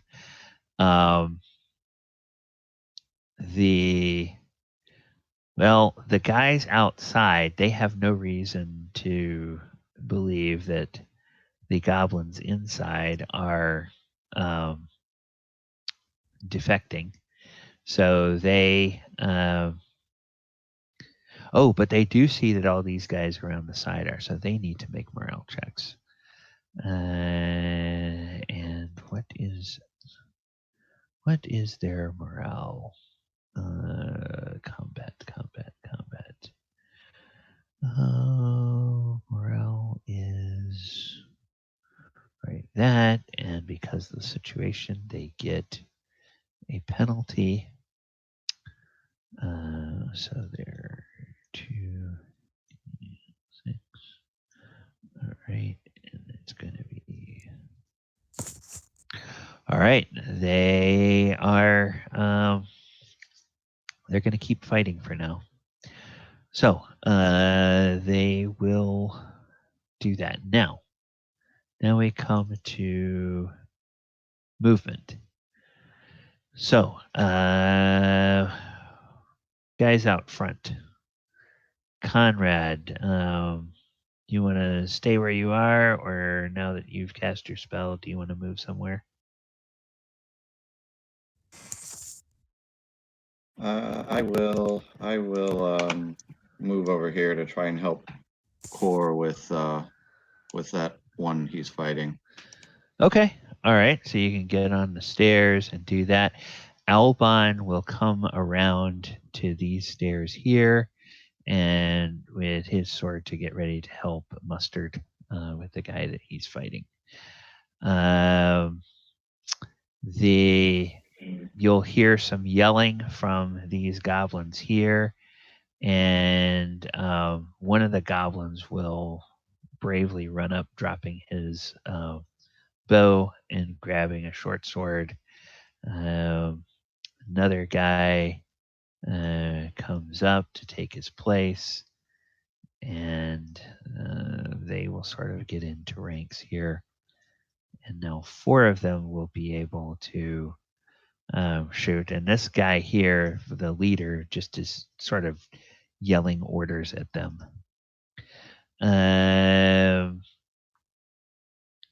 Your enemies inside really don't have a whole lot of movement there. Zahir, the last thing that happens on movement is that the door in front of you opens. Mm-hmm. And from where you are, you will be able to see. Okay, come on. Something ugly. All right, come on. All right, you'll be able to. Would you?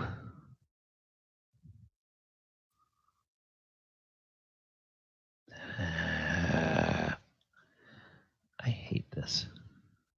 I really hate this.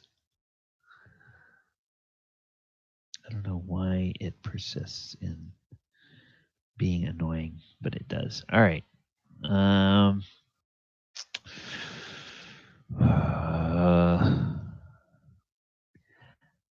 The reveal tools here Mm-hmm. are the reveal area tools. They are very tricky. They don't always work as you expect them to. Gotcha. All right, now finally, after 5 or 6 tries, it's finally working. And instead of hiding, it's actually revealing. Okay, so you open it up, and what you see is you can see like the paws of a wolf. You can see a sinister looking humanoid. You can see a huge bugbear who looks even bigger than Clark. And that's all you can see in the room. And there's like a little table over here. Okay. So that's what you guys are able to see in this room here. Whoops. Okay. I didn't mean to move him. All right. Then we will go to range attacks. So, Actually, I have a question. Go ahead. Is it possible for Sermos to move? Oh, where would Sermos like to move? Yeah. Well, I was wondering if I could squeeze past and stand on top of this dead hobgoblin over it. We can certainly put him on that on the GM layer, and yes, you can go over there. All right. There we go. Thank you. No problem. All right. So now you can go ahead and people who have ranged attacks can go ahead and make ranged attacks. So Zahir, basically this door is blocked, so your only valid targets are still the 2 hobgoblins in front of the door. So who would you like to shoot at? Same guy. Okay, same guy. Armor class 7. Ooh, bounces off of his armor again. Damn it. Okay.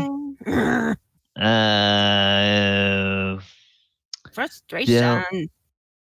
Dill and the other guy, they will shoot at the hobgoblin, the hobgoblin's here. So we're gonna have oh, that's a hit for 5. Hey, Dill kills this guy, and he falls down. So give Dill a big old slap on the back. yeah, all right. Then all the goblins go, yay! And these two goblins back behind them, they look at each other, and they look at Sermos and Clark, and they kind of smile, and they yell at Clark and kind of hold out their weapons, and Clark will say to Sermos, says, "Okay, they say they're with us now." Oh, I would Sermos understands goblins, so he would understand. Oh, okay, yeah. He would hear them say, "Oh, crap! Oh, we're with you now." All good. We're good. Yep. Ruining all my fun. Yeah. So they decide that it's better to be with the winning side than the losing side. Then the fellows outside, ranged attacks. There's going to be 4 ranged attacks. Let's see if any of those are going to actually hit anything. So 4 of those. And oh, okay. Yeah, that'll actually hit. And so, well, they take out this guy. Okay, so they take out another hobgoblin with ranged attacks.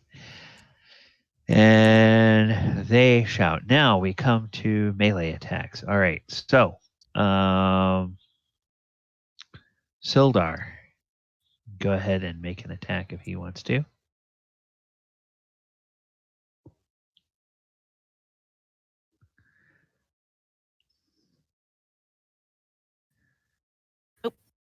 Yeah, Sorry. Zahir, I think that's you. I'm so sorry. I'm like, la, la, la, la, la. All right, let's give this a shot here. Sildar long. What is? Oh. Sorry. Okay, there we go. Got too many windows open. Okay. Which one is he hitting? Is he hitting the bloodied one or the other guy right in front of him? Right in front of him. Okay, this one. Yeah, sorry. 9 points of damage. How would you like to kill that guy? Just as what's this guy's name here? The one in front of me. Just as he ducks, okay. Sildar basically looks like he's going to take a swing for the major leagues and does a perfect slice across the head and neck and takes the head from his shoulders. Okay. And then Styric, he is going to go ahead and attack the other guy with his Morning Star. Ooh, and he'll kill him too. So both of those guys fall at both of those guys fall, and now the doorway is unblocked, and the people inside the room see that both of those bodyguards fall in sprays of blood. All right.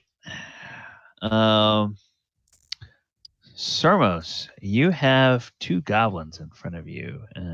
Which one would you like to attack? Oh, I thought they. Oh, that's right. That's right. They're on your side. Okay.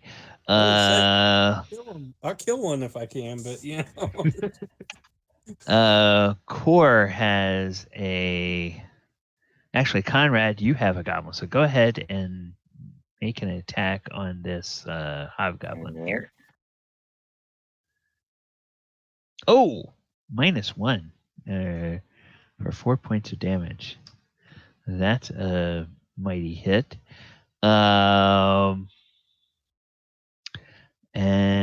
then Core will make an attack. We got Bugbear. He hits. Ooh, for 10 points of damage. All right. Jeez. Oh, Boy. hey, guess what? The He's pudding. the front entrance of the castle is cleared. The hallway is cleared. Okay. Hey guys. The rest of you, easy battle. Zhire, you find yourself without too many allies, now facing the king of the castle. And they are not in a position. Let me just double check.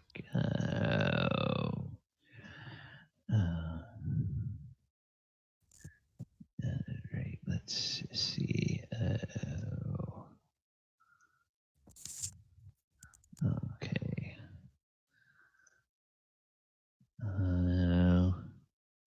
He doesn't have a ranged weapon. Let's see about him. What does he have? He doesn't have a ranged weapon, so he can't do anything. And obviously, he doesn't have a ranged weapon, so he can't do anything. All right.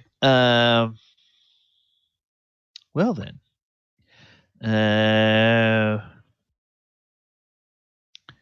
The next thing is that somebody is going to get to roll initiative, and Zhire, I think that's going to be you. And I'm actually going to go ahead and let King Grol roll for the Oops. the defenders. Sorry, I goofed. Why is it? There we go. I was like, why won't it let me choose that? And main initiative. In combat, I think. Yeah, there it is. Derp. Well, come on. Jeez. All right. Well, not time. well, the party still wins initiative. Okay. Now,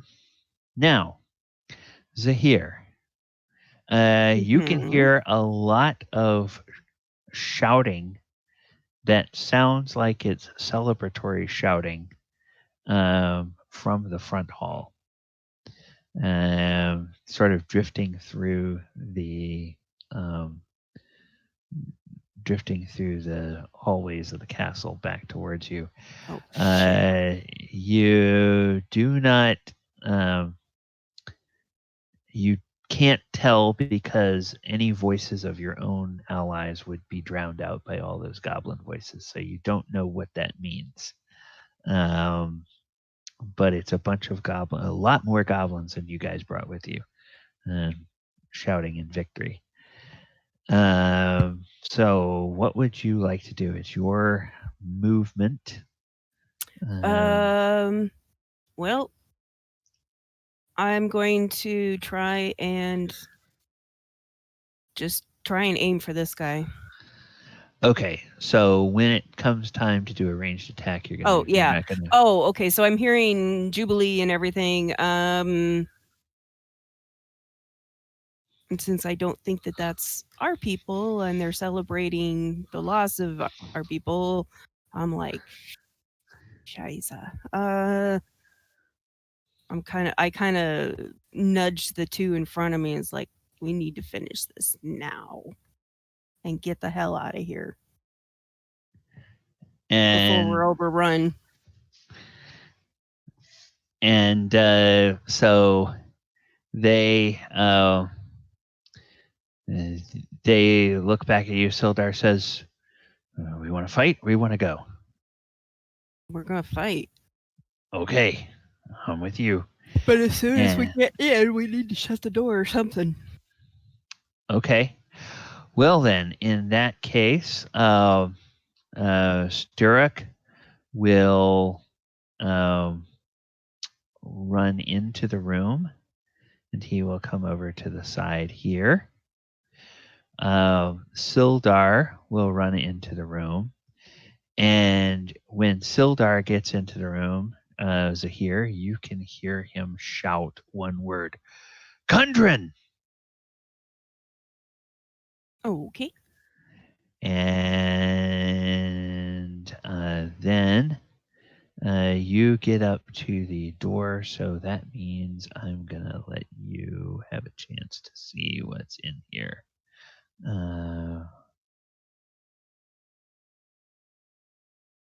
Right. So we'll go this way.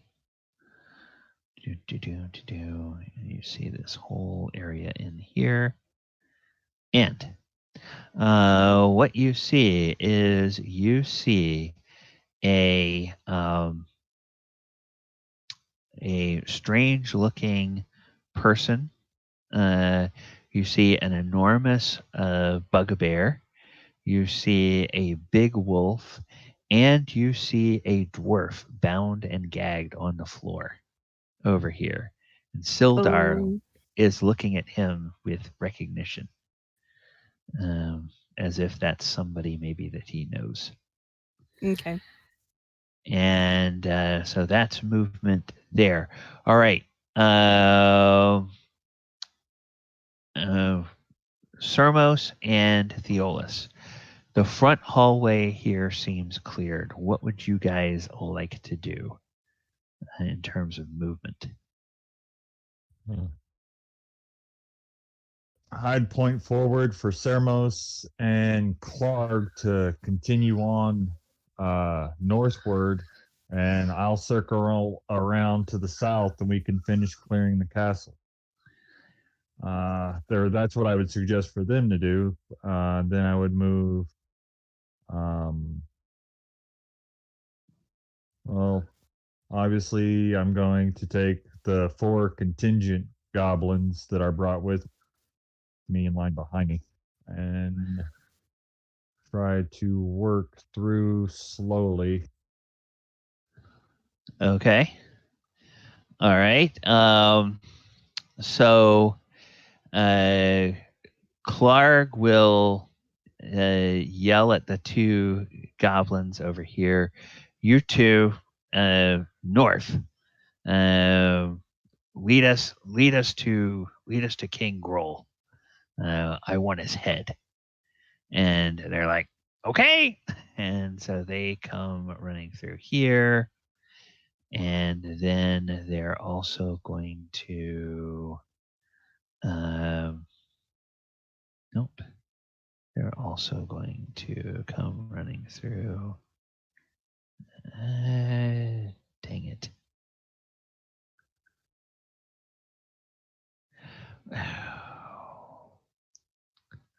I didn't reveal. Dumb, stupid thing. What the hell is wrong with you? I swear to God, this is the worst tool. The worst tool in all of Roll20. All right. And then there's actually, whoops. I forgot those guys were on the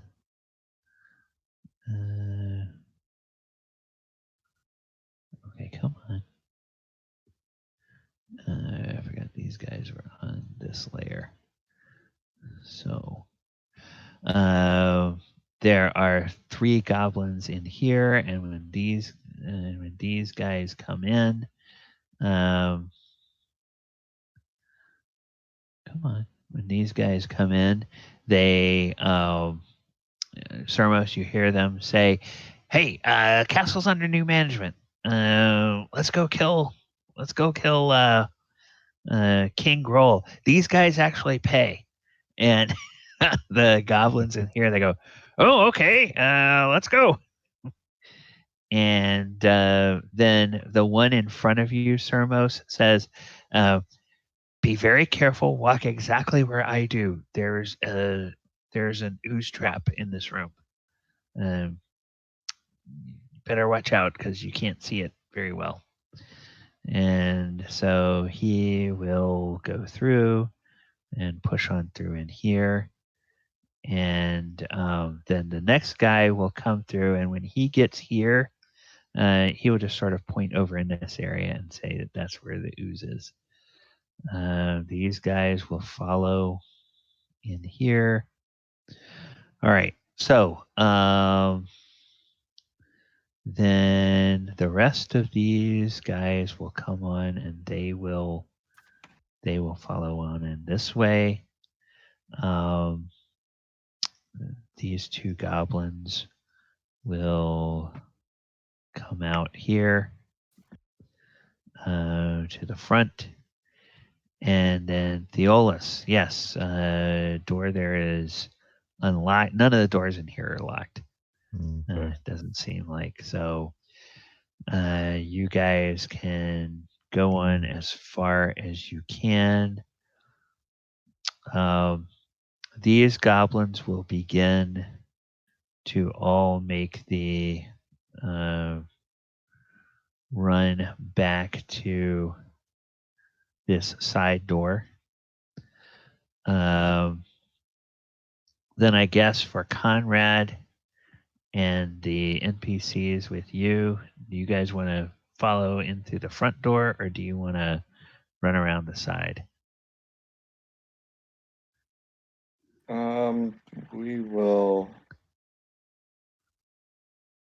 I wouldn't have really seen where the others went, so I probably would follow the goblins. Okay. All right. So I will. About there. I think that's about as far as I could go. Yeah, I'll get. All right. So, oops. Come on. Then we can have all of those guys in a group. All right. So they come running around. Zhire, behind you, you see some goblins come boiling in here into this room behind you. Yeah, I don't think you see any of the goblins that you recognize, but you probably would hear, by this time, you would hear Sermos and Theolis, both with their battle cries as they are running through. So, oh, hey, wait, friendly voices. Well, I'm still going to spin and put my back to Sildar and bring up my bow and hold it. Okay. Basically, because at first I don't know who the hell these guys are. Yeah. All right, and then I'm going to just, if this stupid thing will allow me, please. No, you're not gonna do that again. You dumb thing. Okay, so everybody goes on through there. All right, so I'm gonna let you guys see that that's sort of the layout in there. So there's this door communicates in through this way as well. All right, so that's movement. The guys in here, they don't have to make any morale checks because they're things. Okay, now when Zhire, when you see these two goblins, they'll yell out, "We're with friends. Friends pay us. No shoot." And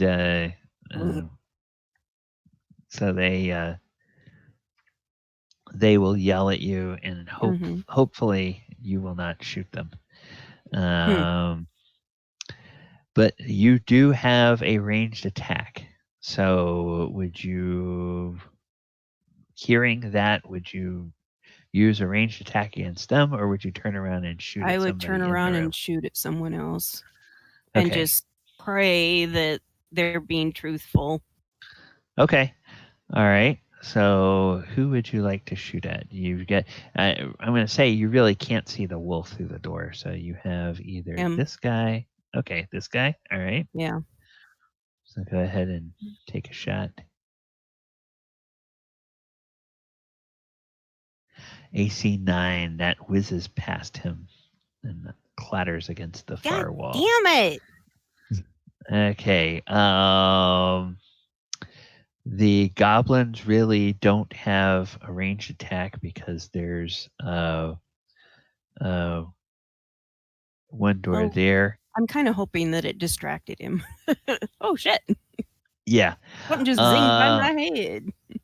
All right. Melee attacks. So Sildar has 3 opponents. He's got a wolf. Actually, no, he's got 2 opponents. The wolf or this guy, and they can't reach Grol. So would he rather go after would he have to go after a wolf or go after the guy that Zhire shot? Probably the one that Zhire tried to shoot. Okay. All right. So you can go ahead and make an attack for him. Okay. Find his character sheet. Crud. Like I said, too many damn windows. Okay, there we are. Yeah. All right. Da-da-da-da-da. AC 6. AC 6. Oh, that just misses. That just God misses. damn it. It bounces off of his armor. All right. And the bugbear Sturrock will go against the same enemy. Oh. God damn it. Armor class 1. Hits for 6 points of damage. Gets a good shot in it, but the guy does not fall down. All right. Sorry. All right. Then we have the enemies in the room. And the enemies in the room are, well, one is a wolf, so it's just going to use the same stats as Ripper. So it makes a bite attack against Sildar. It's an AC 5, and Sildar has an AC 4, so that's a miss. Then this creature here. This creature, he looks. Let me give you a description of this room and what this guy looks like. Okay.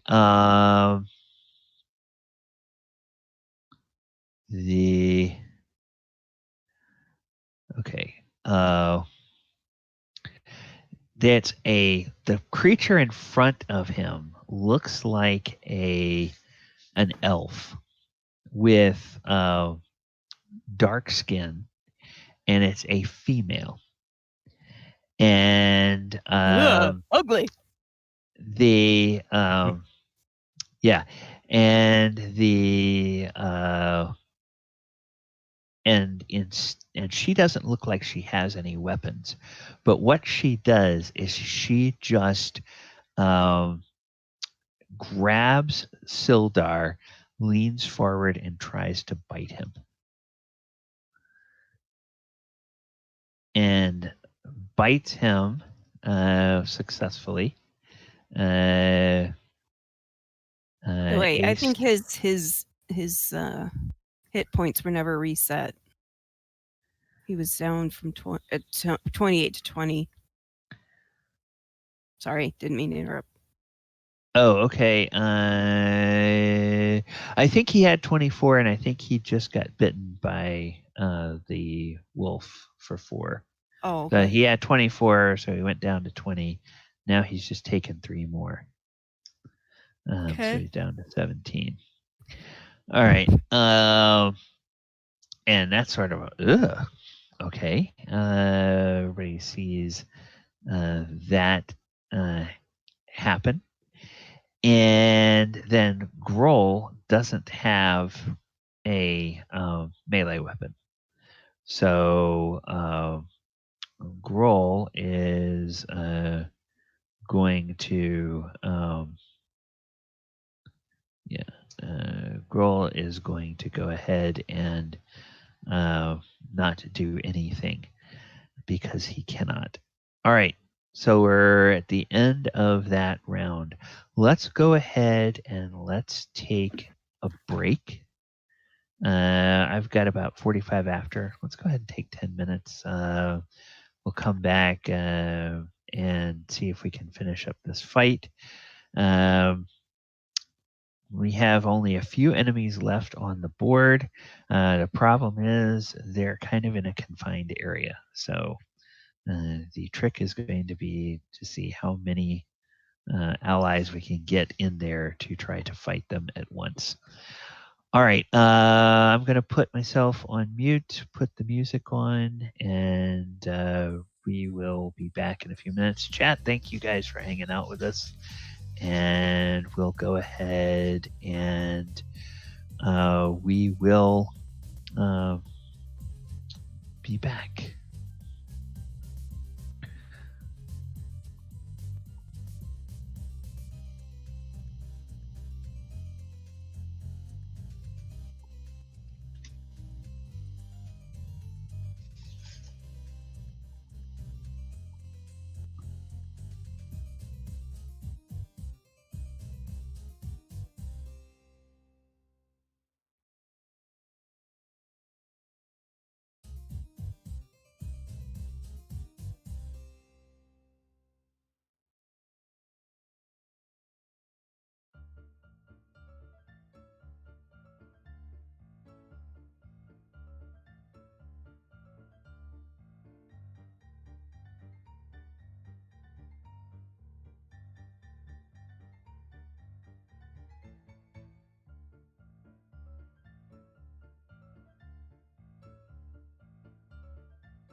So, Zhire, you want us to hang back? I'm sure you could take out all those bad guys.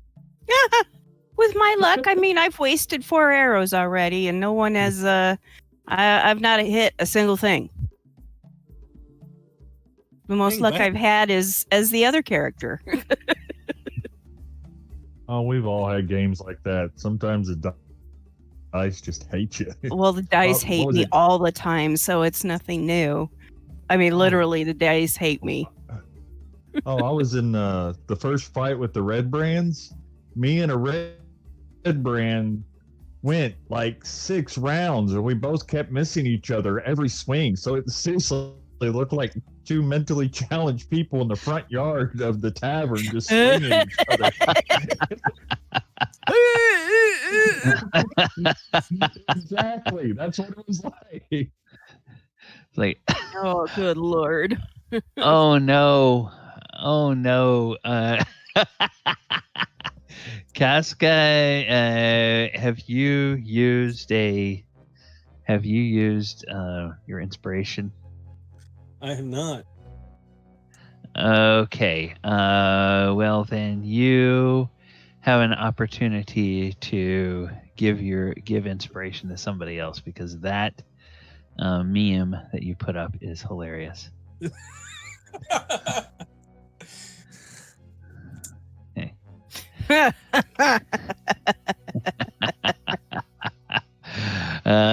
All right. Hey, chat. Thank you guys for hanging out. And Drats, see you've discovered one of the new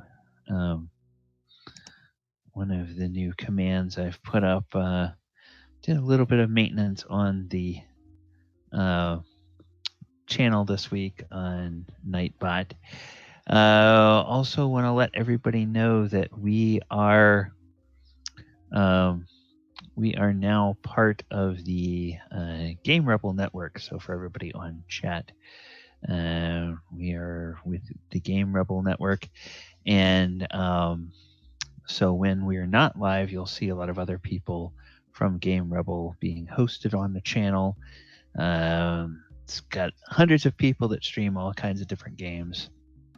So come by and check it out anytime that you have the opportunity to do so. And I'm going to go ahead and kill the music. And we're going to, we're going to go ahead and get back to the action here. I want to make one more attempt to do this, because of people that will know sort of the layout of things here in the castle and can advise the rest of the party. So Sermos and Theolis, I'm going to say you can consider that this particular little curtain here has just been sort of ripped down and is now no longer up and in the way. So you guys can see what all is in there. And the goblins will yell to you that there's several ways through. You can either go through this door, you can follow them over this pile, or you can run through this door here. So you guys have a couple of different ways of getting into this area back here. All right. So I think we were at the end of the round, right? So that I guess we're going to go ahead and Amira, go ahead and roll for Clark again for initiative, and we will see what he can do. Dang, okay. 7. Okay, 7. Well, I don't think that Grol is going to be able to match that, but let's just see. No, he cannot. All right. So once again, I think now has the whoops has the party lost initiative at all in this fight? You guys have won I it don't think every so. round, haven't you? Mhm. Okay. We either tied or won. All right. So these two goblins here, they're going to move around and climb up over this way, and they're just going to run into the room. They're not going to try to do anything this round except move. So they get in there. What Theolis and the folks following you, what do you want them to do? I'll point my sword to the north where the goblins were. And Sermos that way and just charge the door. Oh, yeah. This one. And through Okay. here. Okay. With goblins in tow. All right. So the goblins will follow you into here. All right. These goblins from the outside, they will rush on in up here. Clark, Ripper, and the rest of the goblins here, they will run on through into here. And let's see, I'm going to say that Clark and Ripper can get this far. The rest of the goblins are only going to be able to get to this hill.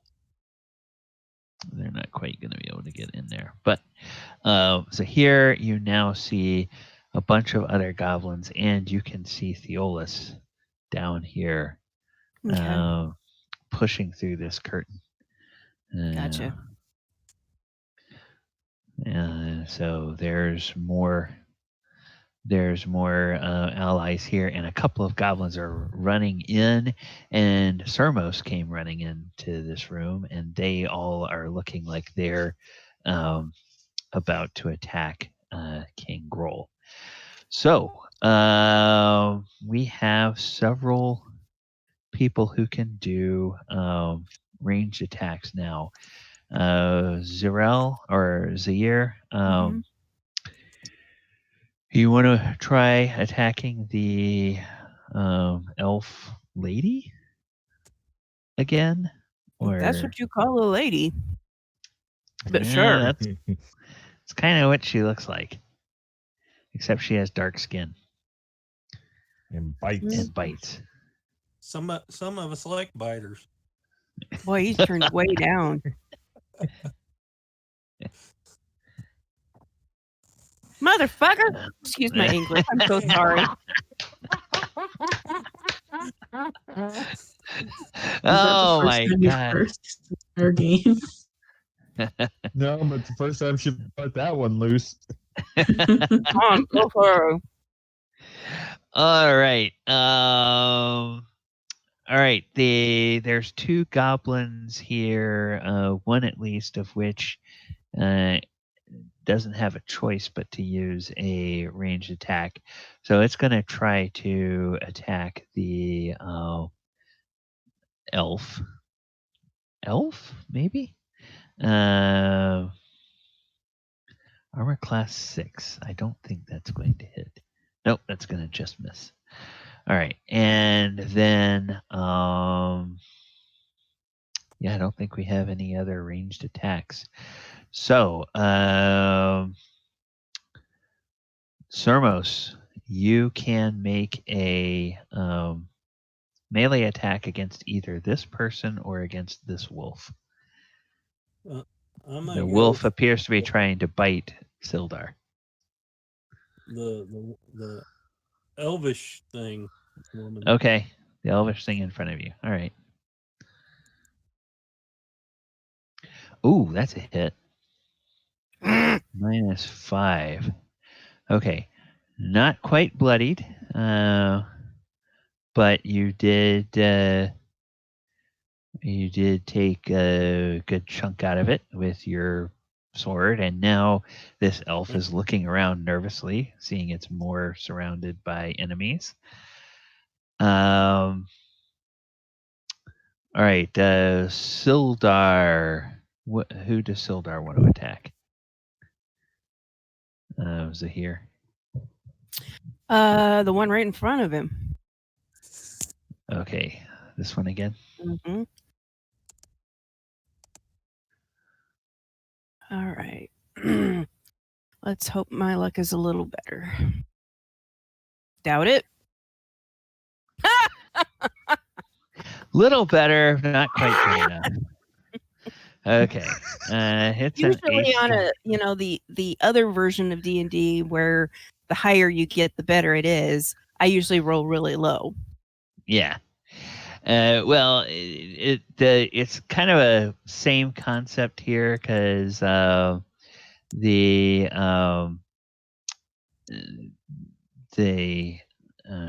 8 and then 1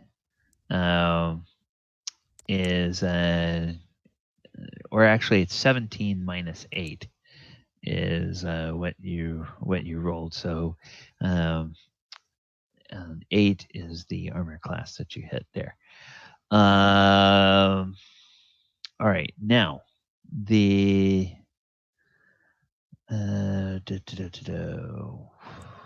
Sildar, or no, that was Sildar. So Sturrock will also attack that elf, as will one of the goblins. So the goblin attack against the elf is a short sword. That's a miss. The bugbear attack against that one is a for 7 points of damage. All right. So now that elf female is in fact bloodied after the attack by the bugbear. Okay, and anybody else hasn't attacked that needs to? I don't think anybody else is in range. Okay. Then in that case, it's the enemies. King Grol is not giving up without a fight. And so he's actually going to leap up on this table. And then he is going to attack Sildar Hallwinter. And so he curses at Sturrock for being a traitor. And he tries to hit Sildar, hits an armor class 6, which is not good enough. This wolf will bite at Sildar. Uses the same stats as Ripper. It is a miss, and then this maybe elf tries to bite Sildar and also misses. Go Sildar. Okay.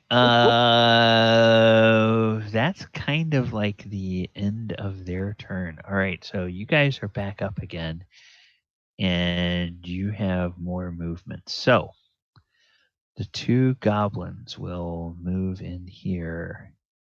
Clark and Ripper will get into the room. Clark will get to where he can attack the king, and Ripper will get to where he can attack this elf. These guys over here, they will run into the room. And Jesus Christ, you can't swing a stick without hitting something. Yeah. Zhire. Okay. Zhire, Theos, or Theolis. What would you guys like to do in terms of movement? Basically, I'll stay where I'm at. By the way, I'm standing on top of this thing that I killed earlier. Yeah. Yeah, I'm gonna go ahead just for a moment. I'm gonna put him on there, and then I'll move you back. All right. Well, but it gives me more height. Yeah, that's fine. It's just Okay. just makes the battlefield a little cleaner, so you can Mhm. see your token a little easier. Then yeah, the goblins behind you, they can't do anything. All right. Then who wants to do ranged attacks? I guess Zahira, you get to do a ranged attack. Mm-hmm. And this time, I'm so pissed off that I throw down my bow, pull out my dagger, and throw it at the ugly elf. Okay.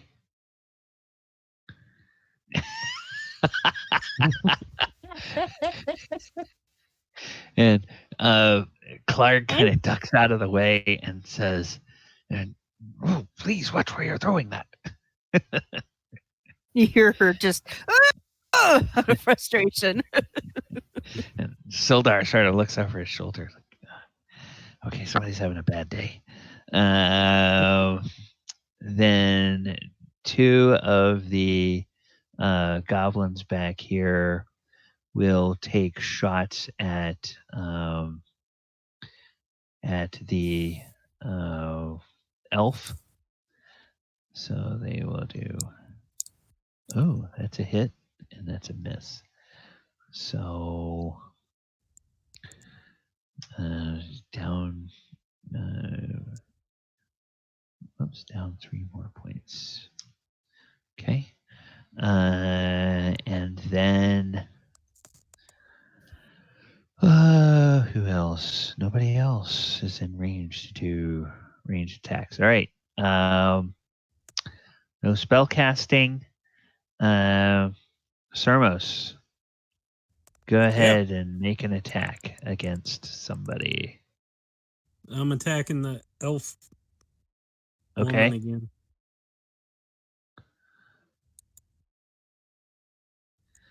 Oh. Okay. How would you like to kill the elf? Aww. God damn it. Shut up. I smack her in the head, and her tongue comes flying out, and I bite it. Okay. When you smack this person in the head, and they start to fall, the form begins to change and no longer looks like an elf with dark skin. Instead, let's see. It's Amy reincarnated. No.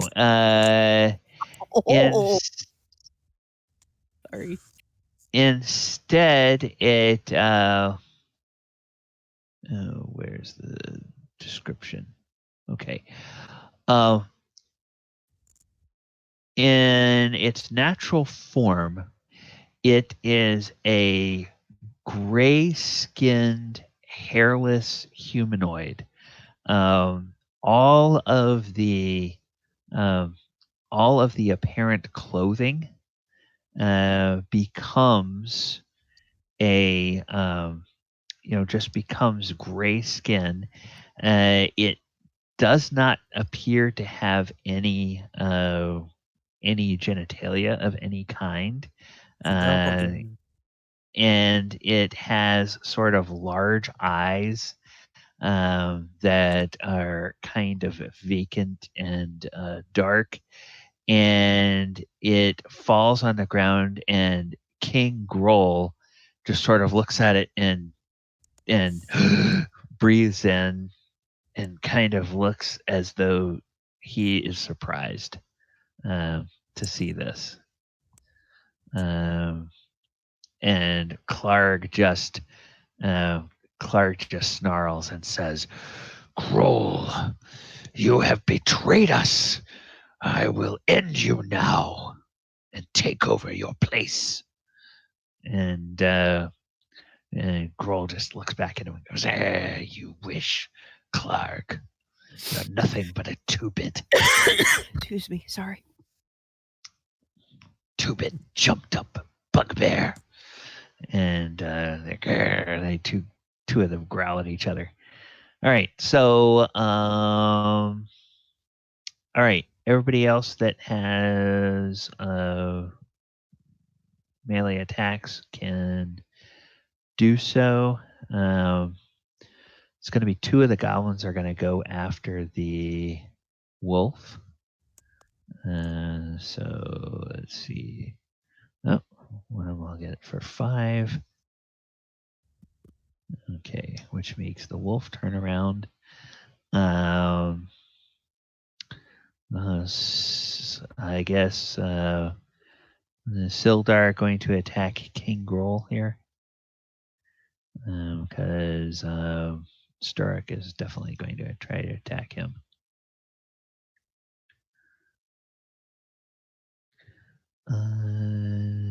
That's a miss. All right. Let's see where Sildar will go ahead and give him an attack here. Nope, that's a miss.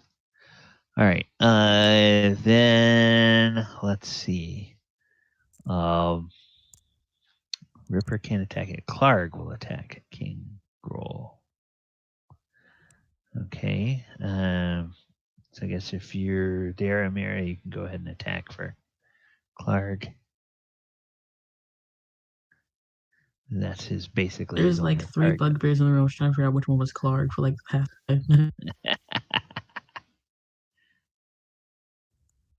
Oh, that'll hit.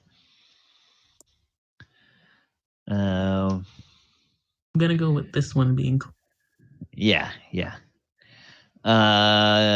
And then yeah, okay. So then when it comes around to the enemy's turn, they have a decision to make. King Grol finds himself completely surrounded, totally outnumbered. Only him and his beloved pet wolf left remaining. All of the goblins in the castle have turned against him. And his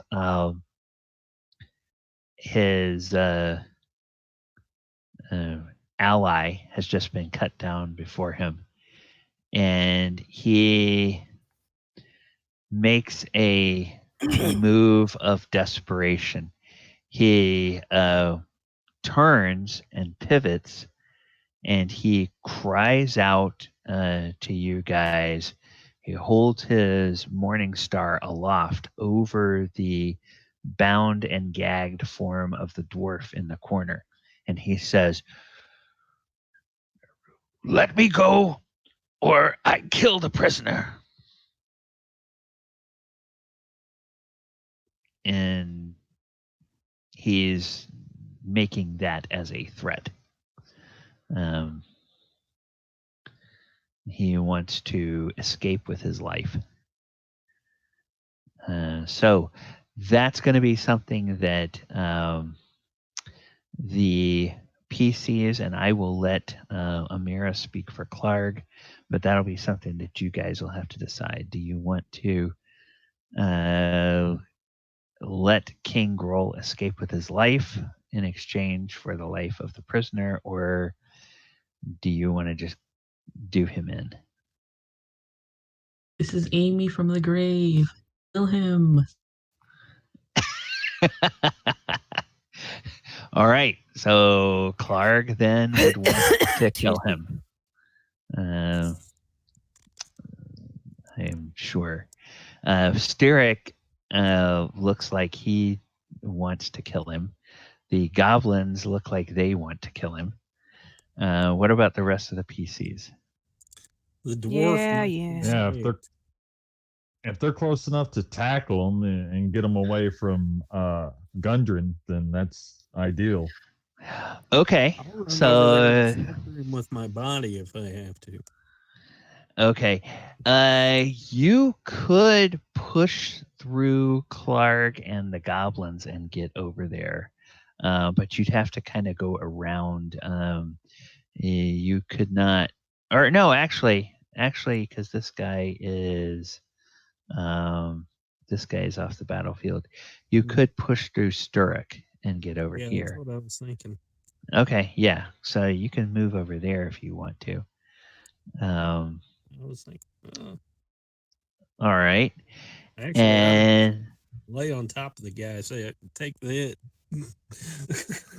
okay. All right.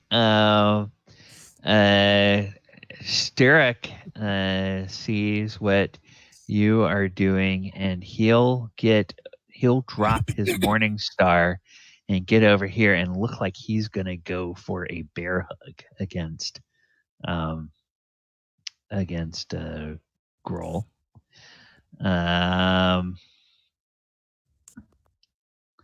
All right, so Zhire, where would you want to move Sildar? Let's see here. What's the best place? Sildar may just end up like coming back out the door. Or wait, hang on. Sorry. Blah, blah, blah, blah. Well, he'll try to stay over here with Sermos to give him backup. Okay, so I'll move down yep. there. There we go. Okay. All right.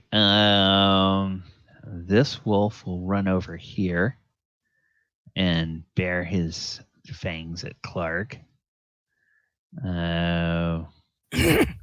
Ripper will in turn bare his fangs at the other wolf. Zhire, where would you want to be? Do you want to stay in the doorway or you want to move into the room? No. I'm pissed off. Okay. I'm going to go down here with Theolis and go, goddamn son of a bitch. Okay. Which reminds me, Theolis, where would you like to go?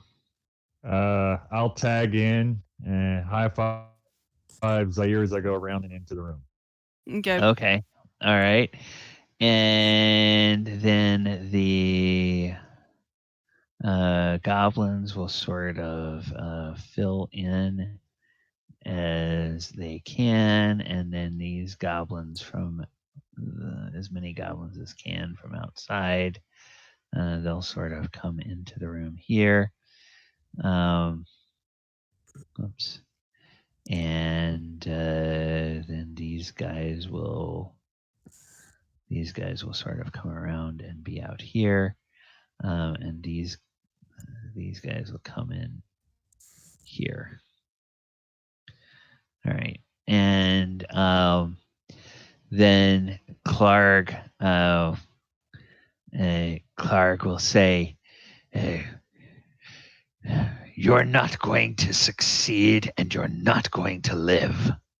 Now, fight with honor instead of trying to run like a coward." And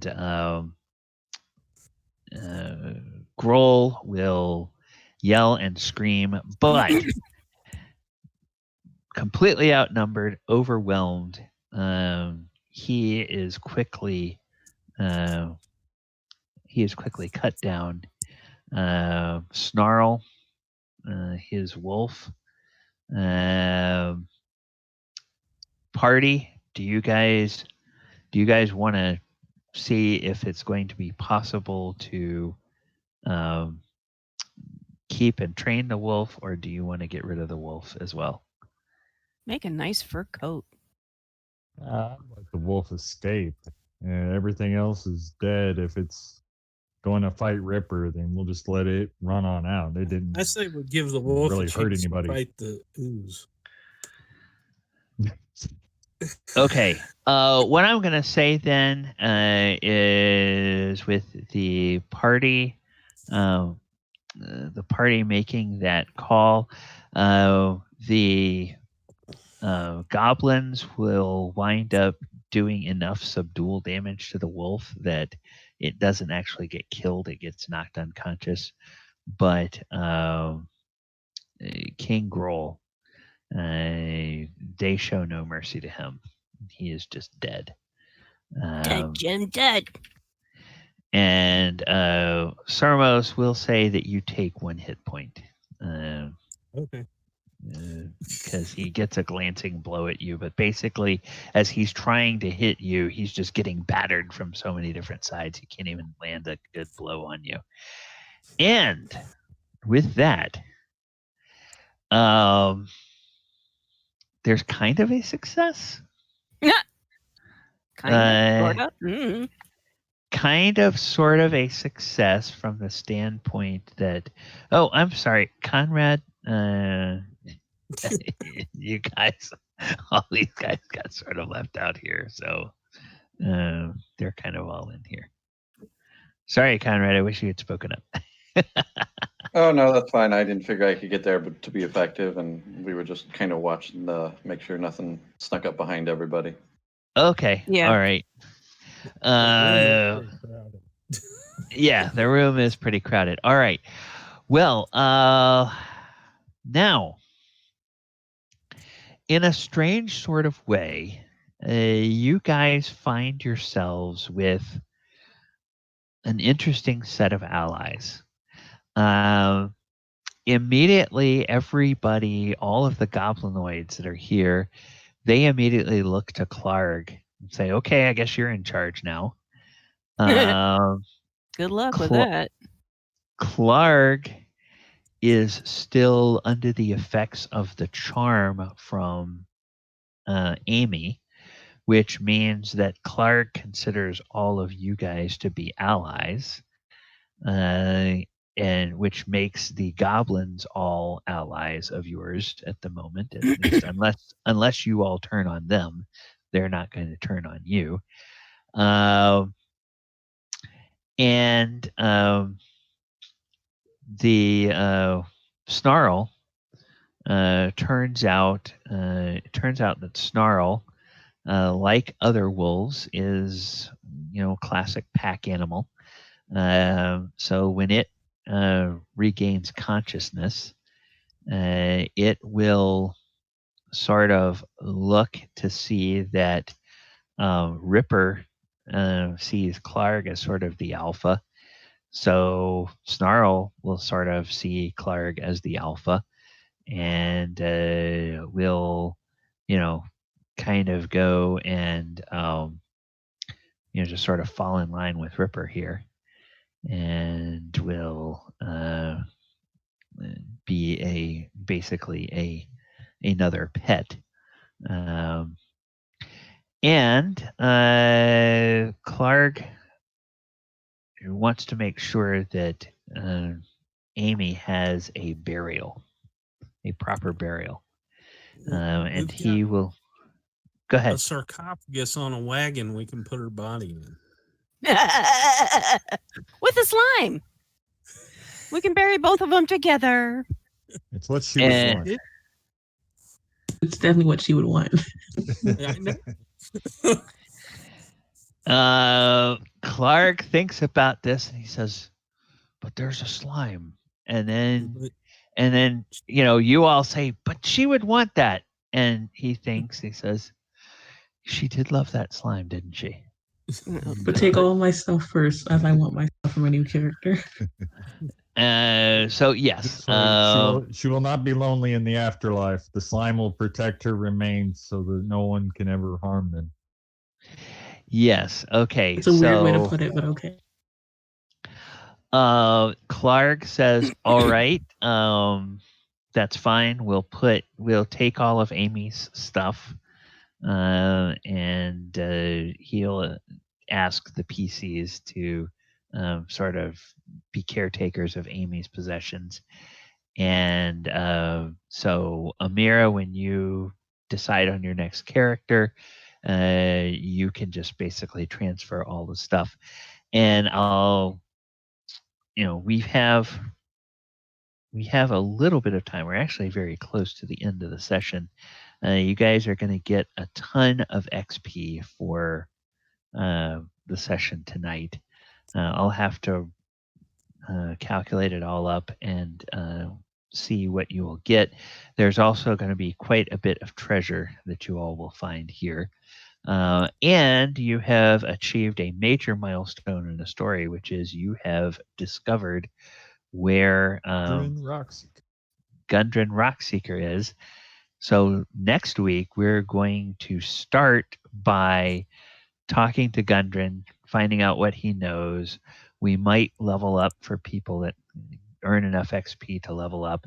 Amira, do you know right now what class you want to play? Do you want to do another magic user? I already signed with doing the magic user, and I already came up with a name for hers. We're good Oh, to okay. go. Okay. All right. I died like 2 hours ago, so I already came up with this stuff. Oh, okay. All right. So I think what Gooney wound up doing, if I'm not mistaken, I just Gooney renamed the wound up character. just renamed the character and did that. So I will let you do the same thing. I will let you rename Amy.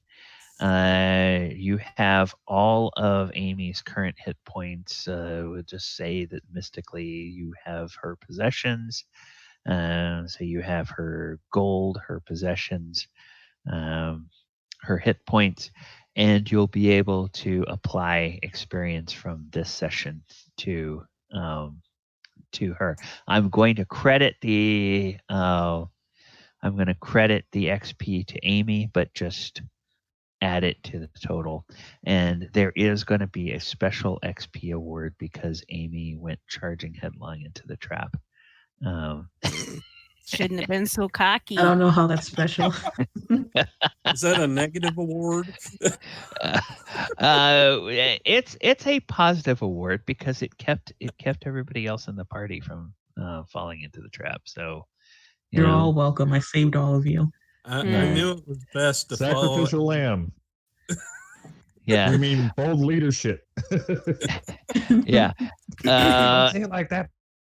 And yeah, and then the question, of course, will be what happens in in a few days. What will happen when Mustard ends his or the charm against him ends, and then you still have like 2 more weeks until the charm wears off of Clark.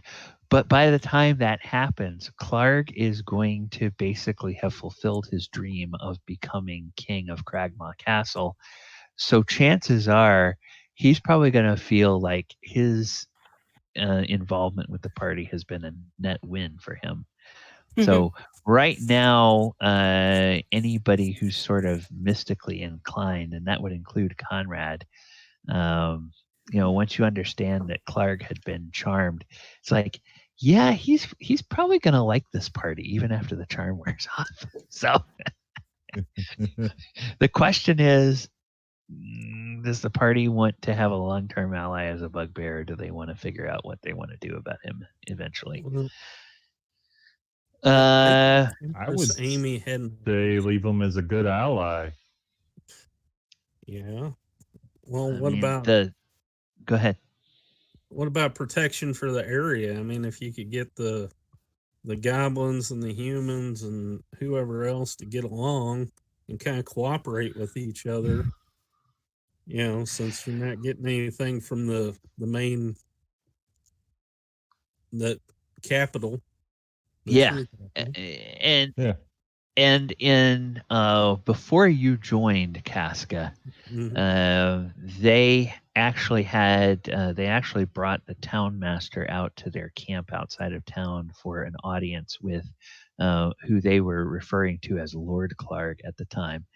And essentially, that's kind of what Clark pitched to him, that he and his allies were going to help with the problem of the red brands, which they did, and then they were going to try to establish a stronghold at Cragmaw Castle.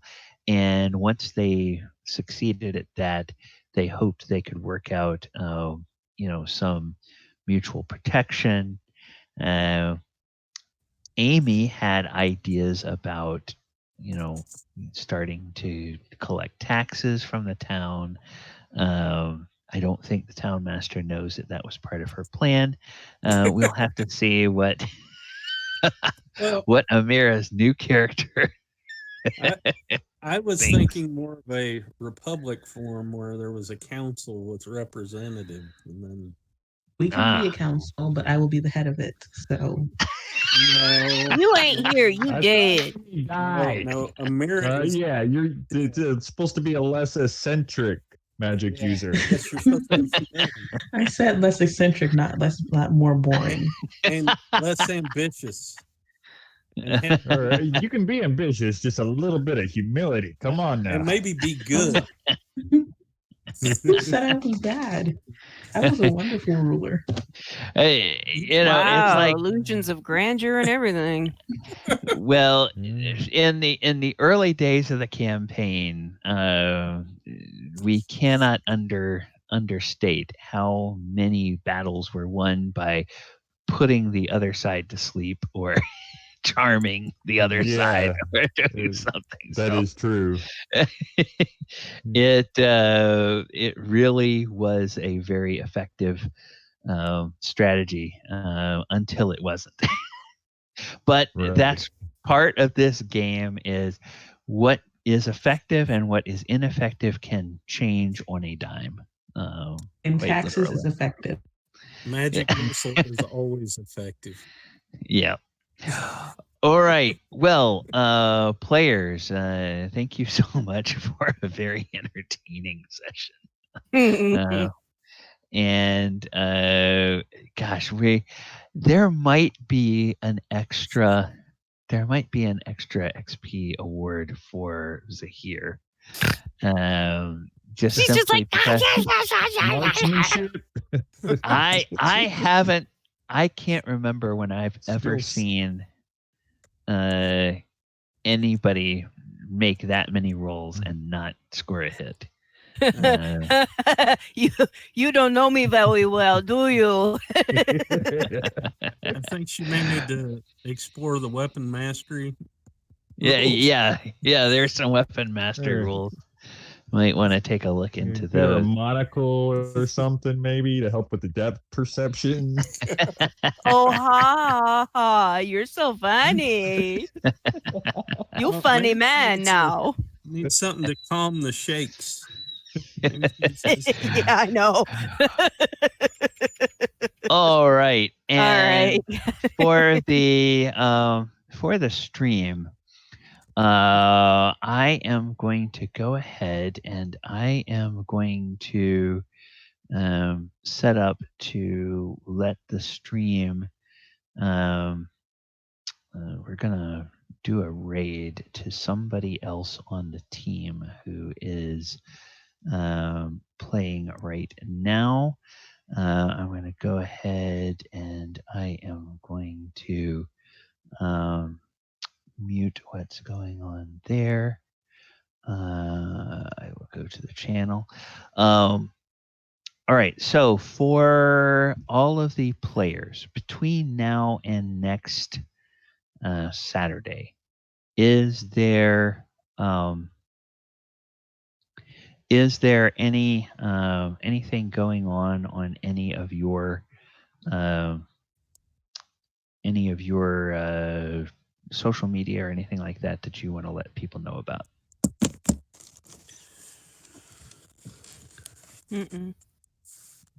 Okay. Well, right here on this channel tomorrow afternoon, 2 p.m., there's going to be a There's going to be a game, Walker of Waterdeep. It's a 5th edition planeswalking game. We'll be back Monday night for a look at Monster Monday. That will be a look at all 3 forms of the Frost Maiden from one of the recent Wizards of the Coast adventures that was published last year in 2020. We are then also going to be back here on Thursday night for Sword Coast Chronicles, which is our survey game going through the various different adventures of 5th edition D&D. And then next Saturday night, we will be back for another edition of the Lost Mine of Old D&D. We will see where the party goes from here. We will meet Amira's new character as well. So now, as promised, what we are going to do is we're going to go ahead and we are going to find another person. We're gonna go raid. We're gonna go raid Bailey Dawn 94. So she's another member of the Game Rebel Network. Okay, let's see. Oops.